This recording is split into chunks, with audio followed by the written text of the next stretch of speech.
지치기 쉬운 주 중반에 장맛비까지 찾아왔습니다. 안전도 기분도 잘 챙기셔야겠습니다.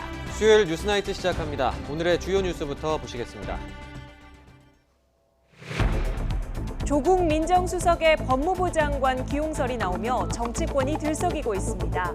더불어민주당은 사법개혁 적임자라고 힘을 실었지만 자유한국당은 야당을 겁박하는 선전포고라고 반발했습니다. 문재인 대통령이 북미 간 3차 정상회담을 위한 물밑 작업이 이루어지고 있다고 공식 확인했습니다. 또 영변 핵시설 전부를 검증하에 전면 폐기하는 것이 비핵화의 명확한 기준이라고 밝혔습니다. YG엔터테인먼트 양현석 전 대표가 경찰에 소환돼 조사받고 있습니다. 양 전 대표는 지난 2014년 서울의 한 고급 식당을 통째로 빌려 재력가들에게 성접대를 제공한 의혹을 받고 있습니다. 오늘 서울 은평구의 한 초등학교에서 큰 불이 나 교사 2명이 연기를 마셔 이송됐고 학생 등 140여 명이 대피했습니다. 학교 측은 안전 문제를 고려해 이틀간 임시 휴업을 결정했습니다. 우리공화당이 서울시가 강제 철거한 광화문 천막을 5시간 만에 더 많은 규모로 설치했습니다. 서울시는 행정 대집행 절차에 들어간다는 강경한 입장이어서 또 한 차례 충돌이 예상됩니다. 그룹 방탄소년단이 한국 음반 최다 판매량으로 기네스북에 올랐습니다.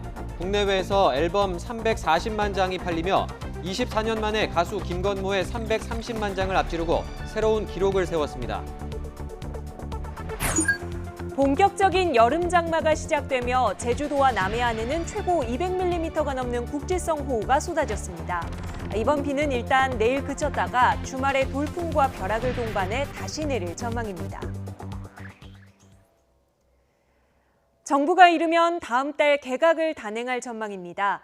내년 총선 출마 가능성이 큰 장관들을 포함해 10개 안팎의 부처가 거론되는데요. 이낙연 국무총리가 연말까지는 유임될 거란 전망이 나오는 가운데 차기 법무부 장관으로는 조국 민정수석이 일찌감치 거론되고 있습니다. 신호 기자의 보도입니다.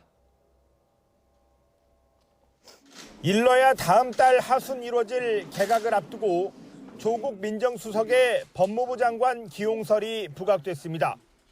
조 수석에 대한 인사검증에 착수했다는 언론 보도에 청와대는 검증 여부를 말하지 않는 것은 일관된 원칙이라며 확인해줄 내용이 없다는 입장을 이틀째 유지했습니다.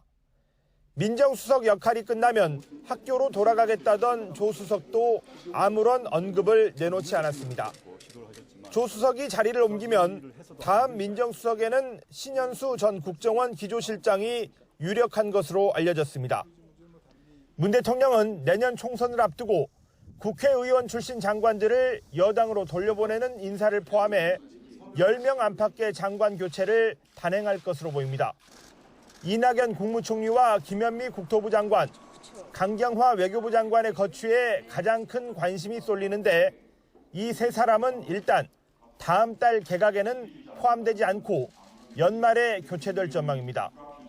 청와대 고위 관계자는 이낙연 총리의 경우 올해 말까지 총리직을 유지하다가 내년 총선에서 역할을 하게 될 것으로 안다고 밝혔습니다.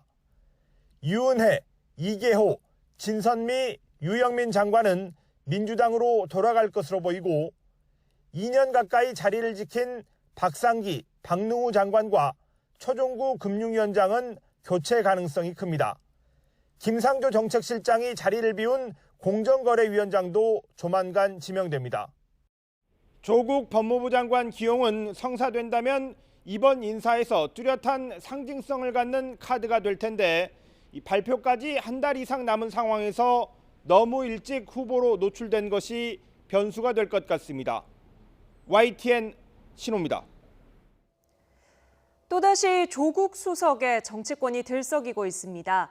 더불어민주당은 일단 조 수석이 사법개혁 적임자라는 점에는 이견이 없지만 속내는 더 복잡합니다. 자유한국당에서는 야당을 겁박하는 선전포고라는 비판까지 나왔습니다. 조은지 기자의 보도입니다. 조국 청와대 민정수석의 입각설에 자유한국당은 발끈했습니다. 헌법 질서에 대한 모욕이다, 야당 종속화다, 문재인 정권의 선전포고다, 이런 날선 반응입니다. 윤석열 검찰총장이 총대를 메고 조국 법무부 장관이 뒤에서 조종하고 석국 열차가 완성되는 것입니다. 바른미래당 역시 문재인 정부 내각이 조수석의 직업체험회장으로 전락했다며 함량 미달 인사로 법무부를 초토화할 생각은 접으라고 꼬집었습니다. 내 편이 아니면 쓸 수 없는 건지 제대로 된 좀 능력과 자질이 맞는 사람들을 좀 탕평해서 골라서 널리 좀 등용했으면 좋겠다. 여당인 더불어민주당 지도부는 바로 받아쳤습니다. 야당을 종속시키려는 그런 정치를 이 민주주의 사회에서 그건 가능하지 않은 상상력이죠. 가정을 가지고 평가하지는 않겠습니다. 민주당 속내는 복잡한데 조수석을 차라리 내년 총선에 간판으로 띄우거나 당내 중책을 맡기는 등 다른 로드맵이 낫다는 물밑 의견도 적지 않습니다. 다만 공수처법과 검경수사권 조정안을 매듭짓는데 조국 수석만한 적임자가 없다는 공감대만은 분명합니다. 문재인 정부 초대 민정수석으로서 사법개혁을 일선에서 참 지휘를 하다시피 했던 분이고 의지가 강한 분이기 때문에 지난 2011년 MB정부에서 권재진 민정수석이 법무부 장관으로 직행했을 때 야당이던 민주당은 군사정권 시절에도 없었던 일이라고 극렬 반발했습니다. 가장 공정해야 할 자리에 대통령 최측근을 임명하는 건 선거용이자 방패막이라는 이유였는데 이런 내로남불이 걸림돌이 될 게 분명해 보입니다. YTN 조은지입니다. 내일 G20 정상회의 참석을 앞둔 문재인 대통령이 북미 협상 재개가 무르익었다고 외신 인터뷰에서 밝혔습니다. 문 대통령은 북한에는 조속한 대화 복귀를 촉구했고 국제사회는 북한이 핵을 포기할 수 있는 환경을 만들자고 제안하기도 했습니다. 김도원 기자입니다. G20 정상회의를 앞두고 문재인 대통령이 세계 6대 뉴스 통신사 등을 상대로 한반도 비핵화 진전 상황을 설명했습니다. 문 대통령은 하노이 회담 이후 지금까지 공식 대화가 없지만 교착 상태는 아니라고 밝혔습니다. 3차 북미 정상회담을 위한 물밑 대화를 통해 북미 협상 재개의 시기가 무르익었다는 겁니다. 그러면서 북한이 하루빨리 대화의 장에 나올 것을 거듭 촉구했습니다. 미국의 실무협상 제의에 응하는 것도 북한의 비핵화 의지를 보여주는 조치라는 설명입니다. 또 동창리 미사일 시험장 폐기 등 북한이 이미 약속한 일을 실행하면서 협상 타결을 모색한다면 국제사회의 신뢰를 얻을 수 있을 거라고 조언했습니다. 북한은 완전한 핵폐기와 평화체제 구축 의지를 국제사회에 실질적으로 보여줘야 합니다. 시진핑 중국 주석의 방북이 우리 정부의 입지를 좁힐 거라는 우려는 적극 반박했습니다. 한중 정상회담 전에 시 주석이 방북하는 게 좋겠다고 우리 정부가 의견을 냈다면서 북중 정상회담이 대화 재개의 전환점이 될 것으로 기대했습니다. 문 대통령은 비핵화의 정의를 명확히 하고 완전한 비핵화와 북한 체제 보장에 관한 구체적인 로드맵을 만드는 게 지금의 과제라고 밝혔습니다. 이와 관련해 플루토늄, 우라늄 시설을 포함해 영변 핵시설 전부를 검증하에 완전 폐기한다면 비핵화가 되돌릴 수 없는 단계에 접어든 것으로 볼 수 있을 거라고 말했습니다. 또 자신이 확인한 김정은 위원장의 비핵화 의지는 분명하다면서 이를 실행할 수 있는 안보 환경을 만들어주는 게 필요하다고 강조했습니다. 문 대통령은 비핵화의 실질적 진전이 이루어지면 개성공단 등 남북 경제협력도 탄력을 받을 것으로 기대했습니다. 또 북한의 장사정포와 남북한 단거리 미사일 등 재래식 군비 축소로도 이어질 수 있을 것이라고 내다봤습니다. YTN 김도원입니다. G20 정상회의 참석을 위해 내일부터 일본을 방문하는 문재인 대통령은 내일 오후 현지에서 시진핑 중국 주석과 정상회담을 엽니다.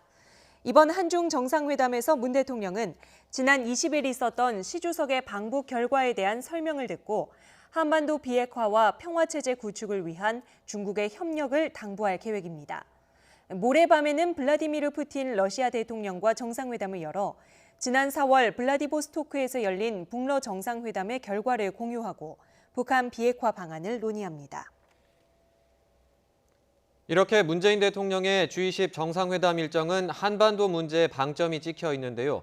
북한에서는 미국의 대북 적대 정책이 더욱 노골화되고 있고 적대 정책이 계속되는 한 북미 관계 개선과 한반도 비핵화는 기대하기 어렵다는 발표가 나왔습니다. 북한 외무성 대변인은 오늘 담화에서 최근 미국의 인신매매 보고서와 국제 종교자유 보고서, 대북제재 1년 연장 결정 등을 거론하며 이같이 주장했습니다.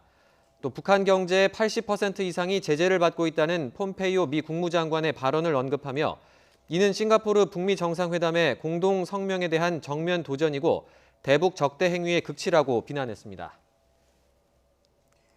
앞서 청와대가 이번 G20 정상회의 기간에 한일 정상회담은 열리지 않을 것이라고 밝혔죠. 하루 만에 아직 정해진 것이 없다는 일본 정부 입장이 나왔습니다. 한일 정상회담 가능성을 열어둔 것 같기도 또 아닌 것 같기도 한 이 애매한 답변을 내놨는데 이유가 뭘까요? 도쿄에서 황보현 특파원이 보도합니다. G20 정상회의 기간에 일본 정부가 한일 정상회담을 열지 않기로 방침을 정했다는 현지 언론의 보도가 잇따르는 가운데 일본 정부는 아직 정해진 게 없다고 밝혔습니다. 한일 정상회담이 열리지 않을 것이라는 청와대 관계자의 발언이 나온 지 하루 만에 일본 정부가 열릴 수도 있다는 가능성을 내비친 겁니다. 그러면서도 성사 가능성은 크지 않다는 점을 애둘러 언급했습니다. 주최국으로 손님을 맞아야 하는 아베 총리가 너무 바빠서 한일 정상회담 약속을 잡기가 쉽지 않다는 겁니다. G20 のこの首脳会談についてはですね、非常に時間が限られています。そういう中で総合的に判断をしていきたい。 일본 정부의 이 같은 반응은 한일 정상회담이 결국 불발될 경우 일어날 책임론을 염두에 둔 것으로 분석됩니다. 꼬일 대로 꼬인 한일 관계를 풀기 위해 한국은 적극적으로 나섰는데 일본이 거부했기 때문이라는 비판이 일본 국내외에서 나올 수 있기 때문입니다. 국제사회의 핵심 이슈이자 일본 안보와도 직결된 북한 비핵화 협상과 관련해 우리 정부와의 협력이 필요한 만큼 마지막까지 정상회담 성사 가능성을 열어두고 있다는 관측도 나옵니다. 호스트국인 일본이 가장 인접한 대한민국을 배제한다는 것은 일본으로서도 굉장히 무거운 판단일 것이다. 일본 정부로서는 마지막까지 정상회담을 열지 말지를 고민하고 있는 것으로 보여집니다. 국회의원 선거가 한 달도 채 남지 않은 상황에서 정상회담을 통해 징용 배상과 위안부 합의 문제 등에서 성과를 내기는 힘들다는 게 대체적인 전망입니다. 아베 총리로선 섣부른 한일 정상회담이 선거에 마이너스로 작용할 수 있다는 얘기입니다. 이 때문에 정식으로 마주 앉아 양국 현안을 깊이 있게 논의하는 방식이 아니라 G20 행사장에서 선체로 만나 양국 협력을 강조하고 각자 입장을 짧게 전달하는 방식의 약식 정상회담이 이루어질 수 있다는 예상도 나오고 있습니다. 도쿄에서 YTN 황보현입니다. 문재인 대통령은 한일 관계의 발전을 위해 과거사 문제를 국내 정치에 이용하지 않아야 한다고 지적했습니다. 문 대통령은 세계 6대 뉴스통신사 등과의 합동 인터뷰에서 양국은 피해자들의 실질적 고통을 어떻게 치유할 것인가에 지혜를 모아야 한다며 이같이 밝혔습니다. 또 우리 정부는 강제징용 문제에 대한 현실적 해결 방안을 최근 일본 정부에 전달했다면서 이 문제를 포함한 한일 정상 간 협의에 언제나 대화의 문을 열어두고 있다고 덧붙였습니다. 일제 강제동원 피해자들이 일본 기업 신일철주금을 상대로 낸 손해배상 소송에서 다시 한번 승소했습니다. 지난해 대법원 전원합의체가 전범기업의 배상 책임을 인정한 이후 승소 판결이 잇따르고 있지만 일본 기업들은 여전히 배상 책임을 외면하고 있습니다. 신지원 기자가 보도합니다. 지난 2012년 5월 강제징용 피해자에 대한 일본 전범기업의 배상 책임을 인정한 대법원 판결이 처음 나왔습니다. 이를 계기로 이듬해 고 이상주 할아버지 등 강제동원 피해자 7명이 신일철주금을 상대로 소송을 제기했습니다. 신일철주금 현재 일본 제철을 상대로 한 2차 소송입니다. 1심에서 한 사람당 1억 원을 배상하라는 판결이 나왔고 2013년 소송을 제기한 지 6년 만에 나온 항소심 결과도 마찬가지였습니다. 하지만 일본 기업 측은 여전히 피해자 측에 사과나 배상을 하지 않고 있습니다. 특히 한국과 일본 정부의 협의 상황을 지켜보겠다는 핑계로 버티고 있습니다. 최근 우리 정부가 양국 기업이 피해자들에게 자발적으로 위자료를 지급하는 방안을 제시했지만 일본 정부는 이를 거절했습니다. 왜 기업이 정부 뒤에 숨어서 양국 간 합의를 보고 있습니까? 일본 기업이 이 소송의 피고로서 그리고 패소 판결을 받은 패소 당사자로서 이 판결에 대해서 책임 있는 답변 그리고 이 판결을 어떻게 이행할지에 대한 이야기를 해야 될 것 같고요. 피해자 측 소송 대리인들은 지난달 우리 법원을 통해 일본 기업의 국내 자산을 압류해 매각하는 현금화 절차에 착수했습니다. 신일철 주금이 소유한 주식 9억 7천여만 원, 후지코 씨의 국내 주식 7억 6천여만 원 어치에 대해 매각 신청을 한 겁니다. 하지만 실제 배상으로 이어지기까지 얼마나 더 시간이 걸릴지는 불투명합니다. 이미 마지막 생존자였던 이상주 할아버지마저 올해 초 노안으로 별세하면서 소송을 제기한 강제동원 피해자 7명 모두 세상을 떠났습니다. 피해자 측 대리인은 양승태 사법부 시절 재판 개입으로 강제징용 소송을 지연시킨 책임이 크다고 지적했습니다. YTN 신지원입니다. 정부가 친일파 이해승의 땅을 환수하기 위해 후손과 소송에 나섰지만 항소심에서도 사실상 패소했습니다. 재판부가 환수하라고 판결한 땅은 4제곱미터짜리 수로가 전부였습니다. 이유가 뭘까요? 박기환 기자가 보도합니다. 서울 응암동 주택가 뒤쪽에 있는 이 야산은 지난 1917년 일제로부터 후작 자기를 받은 이해승이 임야조사를 통해 받은 땅입니다. 정부는 지난 2007년 이 땅을 포함해 친일파 이해승 후손에게서 300억 원대 재산을 환수했습니다. 하지만 이해승 후손은 친일파가 아니라 황실 종친이라서 후작 자기를 받았을 뿐이라며 소송을 제기해 재산을 모두 돌려받았습니다. 논란이 일자 국회는 관련법을 개정했고 국가도 다시 재산 환수를 위한 소송에 나섰습니다. 하지만 1심에 이어 2심 재판부도 사실상 이해승 후손에 손을 들어줬습니다.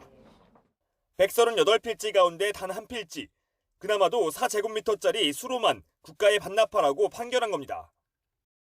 땅을 팔아 얻은 이득 가운데서도 28필지 가운데 8필지 값인 3억 5천만 원만 국가 환수 대상으로 인정됐습니다. 이미 법원 확정 판결을 받은 경우 친일파 재산 환수 대상에서 제외한다는 법조항이 발목을 잡았습니다. 재판을 지켜본 독립유공자 후손들은 거물 친일파는 단죄되지 않는다는 걸 보여준 참담한 판결이라고 비판했습니다. 역사적 사회적 어떤 정의관에 부합하는 그런 판결을 내릴 수 있음에도 불구하고 국민들을 실망시키는 그런 판결을 내렸습니다. 친일파 후손의 손을 들어준 오늘 서울고등법원의 이 판결은 참으로 참담한 것입니다. 재판부가 구체적인 설명 없이 원고 일부 승소라는 선고 결과만 짧게 밝히고 재판을 끝내버리면서 한때 재산 대부분을 환수한다는 판결로 착각하는 소동이 빚어지기도 했습니다. 법무부는 이번 판결이 1심과 마찬가지로 친일파 재산 환수에 패소한 것으로 보고 상고를 검토하기로 했습니다. YTN 박규환입니다. 성접대 의혹을 받는 YG엔터테인먼트 양현석 전 대표가 오늘 오후 경찰에 소환됐습니다. 지금도 조사를 받고 있는데요. 현장으로 가보겠습니다. 김우중 기자. 네, 서울지방경찰청에 나와 있습니다. 네, 양현석 전 대표 아직 조사 안 끝났습니까? 네, 그렇습니다. 양 전 대표는 오늘 오후 4시쯤 제가 서 있는 이곳 서울지방경찰청 광역수사대에 출석했습니다. 최근 불거진 성접대 의혹과 관련해서 조사를 받기 위해서인데요. 지금 6시간이 지났지만 아직도 조사는 이어지고 있습니다. 경찰은 밤 11시쯤 양 전 대표를 상대로 심야 조사에 동의하는지 물어본 뒤 새벽 조사를 이어나갈지 결정한다는 방침입니다. 양 전 대표의 의혹은 지난달 한 언론이 보도하면서 알려졌습니다. 지난 2014년 7월 양 전 대표가 서울의 한 고급 식당을 빌려 외국인 투자자들에게 성접대를 했다는 건데요. 식사 자리에 유흥업소 여성들이 20명 넘게 동원됐고 성매매로 이어졌다는 겁니다. 이후 논란이 사그러지지 않자 경찰은 내사에 착수했습니다. 가수 싸이를 포함해 성접대 의혹 관계자 10여 명이 잇따라 경찰 조사를 받으면서 양 전 대표의 소환이 임박했다는 관측이 나온 건데 경찰이 오늘 전격 소환한 겁니다. 네, 그렇다면 경찰이 지금 양 전 대표를 정식 입건했다고 봐도 되는 겁니까? 그건 아닙니다. 경찰이 아직 정식 수사로 전환하지 않았기 때문인데요. 그렇기 때문에 현재 소환돼 조사를 받는 양 전 대표의 신분 역시 피의자가 아닌 현재 어디까지나 참고인 신분입니다. 그동안 양 전 대표는 SNS 등을 통해 관련 의혹 등을 강력하게 부인해왔습니다. 지인 초대를 받아 참석했을 뿐 어떤 형식의 접대도 없었다고 반박했습니다. 동석한 가수싸이 역시 초대받아 간 거고 바로 자리를 떴다며 양 대표의 힘을 실어줬는데요. 경찰은 양 전 대표의 의혹들에 대한 사실관계를 확인한 뒤 공식 수사 전환 여부 등을 판단할 것으로 보입니다. 지금까지 서울지방경찰청에서 YTN 김우준입니다. 오늘 서울 은평구에 있는 한 초등학교에 큰 불이 났습니다. 선생님 2명이 연기를 마셔 병원으로 옮겨졌는데 다른 선생님과 학생 등 140여 명은 무사히 대피해서 그나마 다행이었습니다. 이경국 기자의 보도입니다. 시뻘건 불길이 건물을 집어삼킬 듯 타오릅니다. 근처에 있던 초등학생은 재빨리 몸을 피합니다. 학교 건물 위로 치솟은 연기 기둥은 하늘을 뒤덮었습니다. 서울 은평구 응암동에 있는 은명초등학교에서 큰 불이 난 겁니다.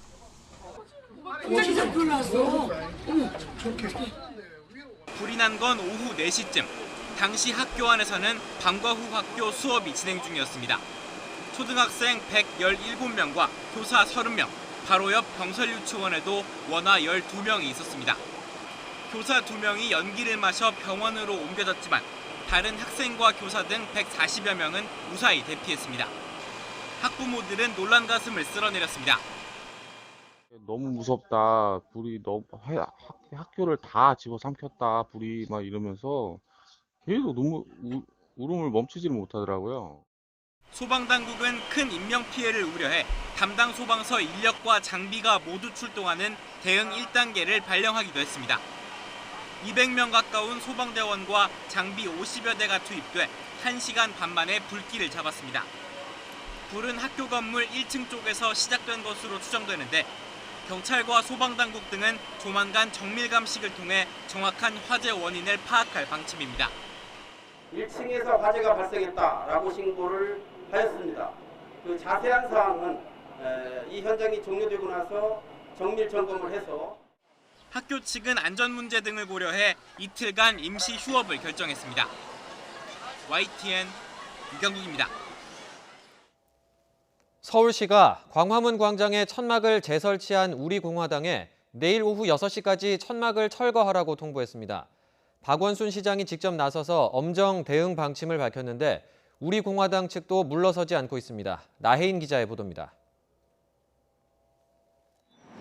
서울시의 행정 대집행 이후 5시간 만에 새 천막을 같은 자리에 설치한 우리공화당. 천막에 강목을 덧대는 등 군데군데 보강 작업을 했습니다. 서울시의 강제 철거가 폭력 행위라며 물러설 뜻이 없음을 분명히 했습니다. 인권 탄압을 능가할 정도의 그런 강제 집행은 정말로 우리 민주주의 국가에서는 있을 수 없는 6월 25일 광화문 텐트 폭력 난입 사건이다. 그렇게 정의하고 싶습니다. 지지자 200여 명은 광장 주변에서 대기하며 새 천막을 지켰습니다.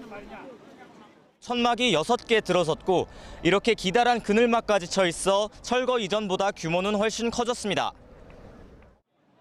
허를 찔린 서울시는 물러서지 않았습니다. 새 천막 설치 하루 만에 자진 철거하라는 내용의 행정 대집행 계고장을 보냈습니다. 박원순 시장도 직접 나서 강제 철거를 예고했습니다. 저는 어떤 불법에도 서울시는 인내할 수 없다 이렇게 말씀드리겠고요. 이번에 새로 또 천막을 설치했는데 그야말로 이것은 우리 서울 시민을 우롱하는 그런 폭력적인 처사이기 때문에 저희들로서는 하루빨리 철거할 수밖에 없는 상황입니다. 서울시는 앞서 철거 과정에서 발생한 폭력 행위와 관련해 우리공화당 측을 고소 고발했습니다. 박 시장은 철거 비용은 물론 광장 무단 점유에 대한 변상금도 청구하겠다며 조원진 우리공화당 공동대표의 월급 압류까지 언급했습니다. 이에 맞서 우리공화당 측은 서울시의 철거 과정이 부당하고 폭력적이었다며 법적 대응에 나서겠다고 밝혔습니다. YTN 나혜인입니다.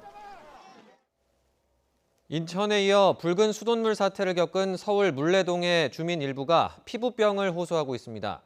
서울시는 피부병이 수돗물 때문인지는 단정할 수 없다는 입장인데 일단 역학조사를 검토하기로 했습니다. 류충섭 기자의 보도입니다.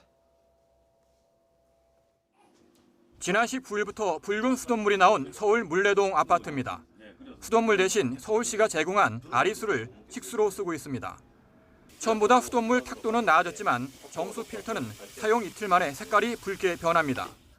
특히 어린아이에게 피부병 증세가 생겨 불안하기만 합니다. 피부가 막 아토피처럼 얼굴이라든지 뭐 다 올라오고 있는 상황입니다. 지금 그래서 계속 연고 사다 바르고 하고 있는데 지금 당장 뭐 차도는 없습니다. 서울시는 일부 주민들이 피부병을 호소하고 있지만 수돗물 때문인지 단정할 수 없다는 입장입니다. 따라서 전문가와 협의해 역학조사를 할지 검토하기로 했습니다. 서울시는 또 낡은 배관과 배수관 끝부분의 퇴적물 때문에 수질이 나빠진 것으로 추정했습니다. 이에 따라 연내 공사에 들어가 노후 상수도관 138km를 모두 교체하기로 했습니다. 특히 물레동 일대 교체는 연말까지 마무리할 계획입니다. 이번에 문제가 된 물레동 일대 1.75km 구간은 관련 절차에 패스트트랙을 적용해서 연내 교체를 완료하겠습니다. 물레동 수질은 안정화 단계로 접어들었지만 식수 제한 해제 여부는 주민 설명회를 거쳐 결정하기로 했습니다. 또 피해 주민에게 필터 교체 비용을 지원하고 수도 요금도 감면해 부담을 덜어줄 방침입니다. 서울시가 긴급 대책을 내놓았지만 낡은 상수도관이 교체될 때까지는 수질 문제가 재발될 가능성이 여전히 높습니다. YTN 유충섭입니다. 붉은 수돗물 사태와 관련해 직무유기 혐의로 고발된 박남춘 인천시장 등에 대해 경찰이 수사에 나섰습니다. 인천지방경찰청 지능범죄수사대는 박 시장과 전 인천시 상수도 사업본부장 김모 씨에 대한 고발장 등을 넘겨받아 검토하고 있습니다. 경찰은 고발장과 관련 자료를 검토한 뒤 관련인 조사와 전문가 자문 등을 진행할 방침입니다. 가습기 살균제 사태가 시작된 지 벌써 7년, 6천 명이 넘는 피해자가 나왔는데 정부의 지원을 받는 경우는 절반도 되지 않습니다. 이마저도 턱없이 부족한 지원금과 늑장 행정으로 피해자들을 울리고 있습니다. 부장원 기자가 취재했습니다. 가습기 살균제를 쓰다가 12년째 투병 중인 아내 곁을 지키려고 생업마저 접은 64살 김태종 씨. 매달 정부의 생활지원금을 받지만 1인당 최저 생계비에도 못 미치는 99만 원으론 생계를 꾸릴 수 없습니다. 여기에 간병인 비용마저 채 절반도 지원되지 않습니다. 집사람 간병하기 위해서 24시간 붙어야 되니까 일을 할 수가 없습니다. 가족들이나 우리 집은 한마디로 엉망진창이 됐습니다. 애들까지 인생 자체가 전부 흔들리고 있습니다. 지난 7년간 정부에 피해를 호소한 6,400여 명 가운데 지원을 받는 사람은 2,700여 명, 40%를 조금 넘는 수준입니다. 이마저도 늑장 행정 탓에 이중의 고통을 겪고 있습니다. 올해 초 정부가 제공한 특별검진에서 폐암 징후가 발견된 45살 김희주 씨. 하지만 정작 검진 결과를 전해들은 건 3개월 뒤였습니다. 하마터면 치료의 골든타임을 놓칠 뻔했습니다. 어떻게 3개월이라는 시간을 저한테 연락을 안 줄 수 있었다는 게 전 이해가 안 가고 암 환자한테 3개월은 굉장히 큰 건데 사망한 뒤에야 피해 판정 결과를 통보받는 분통 터지는 경우도 다반사입니다. 사회적 참사 특별조사위원회 조사 결과 신청부터 판정까지 걸린 시간은 평균 1년 5개월. 최대 90일 안에 결정하도록 한 규정은 유명무실했습니다. 문재인 대통령은 취임 직후 직접 사과하면서 제대로 된 지원을 약속했지만 늦었지만 정부를 대표해서 머리 숙여 사과와 위로의 말씀을 드립니다. 2년이 지난 지금 피해자들은 아무것도 바뀐 게 없다며 고통을 호소하고 있습니다. YTN 부장원입니다. 전국 우정노조가 다음 달 9일 파업을 예고한 가운데 중앙노동위원회의 노사조정기간이 다음 달 1일까지로 연장됐습니다. 우정사업본부는 노사 양측이 중앙노동위의 조정기간 연장 권고를 받아들였다고 밝혔습니다. 이에 따라 오늘이 마지막이었던 조정기간은 닷새 늘었고 이 기간 노사는 협상을 계속할 예정입니다. 전국 학교 비정규직 노조가 다음 달 3일부터 사흘간 총파업 계획을 재확인했습니다. 민주노총 서비스연맹 산하 학교 비정규직 노조는 오늘 기자간담회를 열고 총파업 방침을 밝혔습니다. 학교 비정규직 노조는 기본급을 6.24% 올려줄 것과 근속수당과 정기상여금, 명절 휴가비 등에서 정규직과 차별을 없앨 것도 요구하고 있습니다. 제주 관광객들이 많이 찾는 관광용 잠수함에서 폭발 사고가 일어났습니다. 내부 수리를 하던 노동자 3명이 다쳤는데 지금까지는 무언가가 터졌다라고만 알려지고 있습니다. 오태인 기자입니다. 좁은 통로를 따라 부상자가 들려나옵니다. 사람 한 명 겨우 들어가는 크기여서 모든 게 조심스럽습니다. 잠수함에 취해서 소방대원들이 부상자를 구조하는 모습입니다. 자, 높은 놈이 절대 안 돼. 머리. 잠수함 안에서 빼낸 부상자를 부두까지 옮기는 것도 만만치 않습니다. 크레인까지 동원돼 겨우 부두로 내립니다. 천천히. 잠수함에서 폭발 사고가 일어난 건 대낮 시간. 55명이 탈 수 있는 22m짜리 잠수함 내부에서 무언가가 터진 겁니다. 사고 당시 배는 정박해 있었고 내부에서 노동자 8명이 일하고 있었습니다. 승객용 의자를 고정하기 위해 남은 볼트를 그라인더로 자르던 중 사고가 났습니다. 이 사고로 3명이 다쳤습니다. 사고 원인이 명확하지 않기 때문에 감식을 통해서 밝혀낼 예정이고 작업자들을 상대로 안전수칙 준수 여부에 대해서도 수사할 예정입니다. 해경은 사고 잠수함 바닥에 깔려있는 배터리가 폭발했을 가능성이 있는 것으로 보고 있습니다. YTN 오태인입니다. 자기 자본도 없이 건실한 중견기업을 인수한 뒤 400억이 넘는 회사 돈을 빼돌린 기업 사냥꾼들이 재판에 넘겨졌습니다. 이들의 농락에 피해 업체는 코스닥에서 상장 폐지 위기에 내몰렸고 개미 투자자들은 큰 손실을 봤습니다. 박희재 기자가 보도합니다. 선박 기계실에 숨어있던 남성이 해경에 붙잡힙니다. 자동차 부품업체 A사의 부회장이었던 49살 한모 씨입니다. 배임 혐의로 구속영장이 청구된 걸 알고 중국으로 밀항하려다 적발된 겁니다. 한 씨 등 기업 사냥꾼 3명은 재작년 연매출 700억대의 A사를 자기 자본 한 푼 없이 인수했습니다. 인수대금 586억 원은 주식담보대출과 사채 등을 끌어모아 마련했습니다. 3명이 회장과 부회장, 부사장 직책을 나눠 갔더니 본색을 드러내기 시작했습니다. 회사 돈 410억 원을 빼돌려 인수대금을 갚거나 다른 기업 사냥에 나선 겁니다. 또 자신들이 소유한 다른 회사 2곳의 채무를 갚았습니다. 회사 경영이 엉망이 되면서 주가가 하락하자 허위 보도자료를 내기도 했습니다. 이러는 사이 건실했던 A사는 한 분기에만 170억이 넘는 손실을 받고 주식은 상장 폐지 직전까지 내몰렸습니다. 그것이 좀 일반 시중에 미치는 피해 상황이 컸기 때문에 대부분 저희들이 청구한 영장이 제대로 발부가 됐고요. 한 씨 등은 인수 1년 만에 경영권을 넘겼지만 후임자 역시 개인 빚을 갚는 등 회사 돈 50억 원을 유용했습니다. 검찰은 양 씨와 후임 경영인 등 3명을 구속 기소하고 1명은 불구속 상태에서 재판에 넘겼습니다.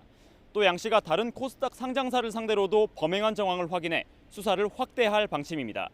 YTN 박희재입니다. 전 남편 살해 사건 피의자 고유정에 대한 경찰 수사의 부실을 비판하는 여론이 거세지고 있습니다. 청와대 국민청원 홈페이지에는 오늘 제주 동부경찰서장과 담당 경찰관의 징계와 파면을 청원하는 글이 올라왔습니다. 작성자는 담당 경찰이 수사의 기본인 범죄 현장을 보존하기 위한 폴리스 라인을 치지 않은 것은 물론 범죄 현장 청소까지 묵인했다고 지적했습니다.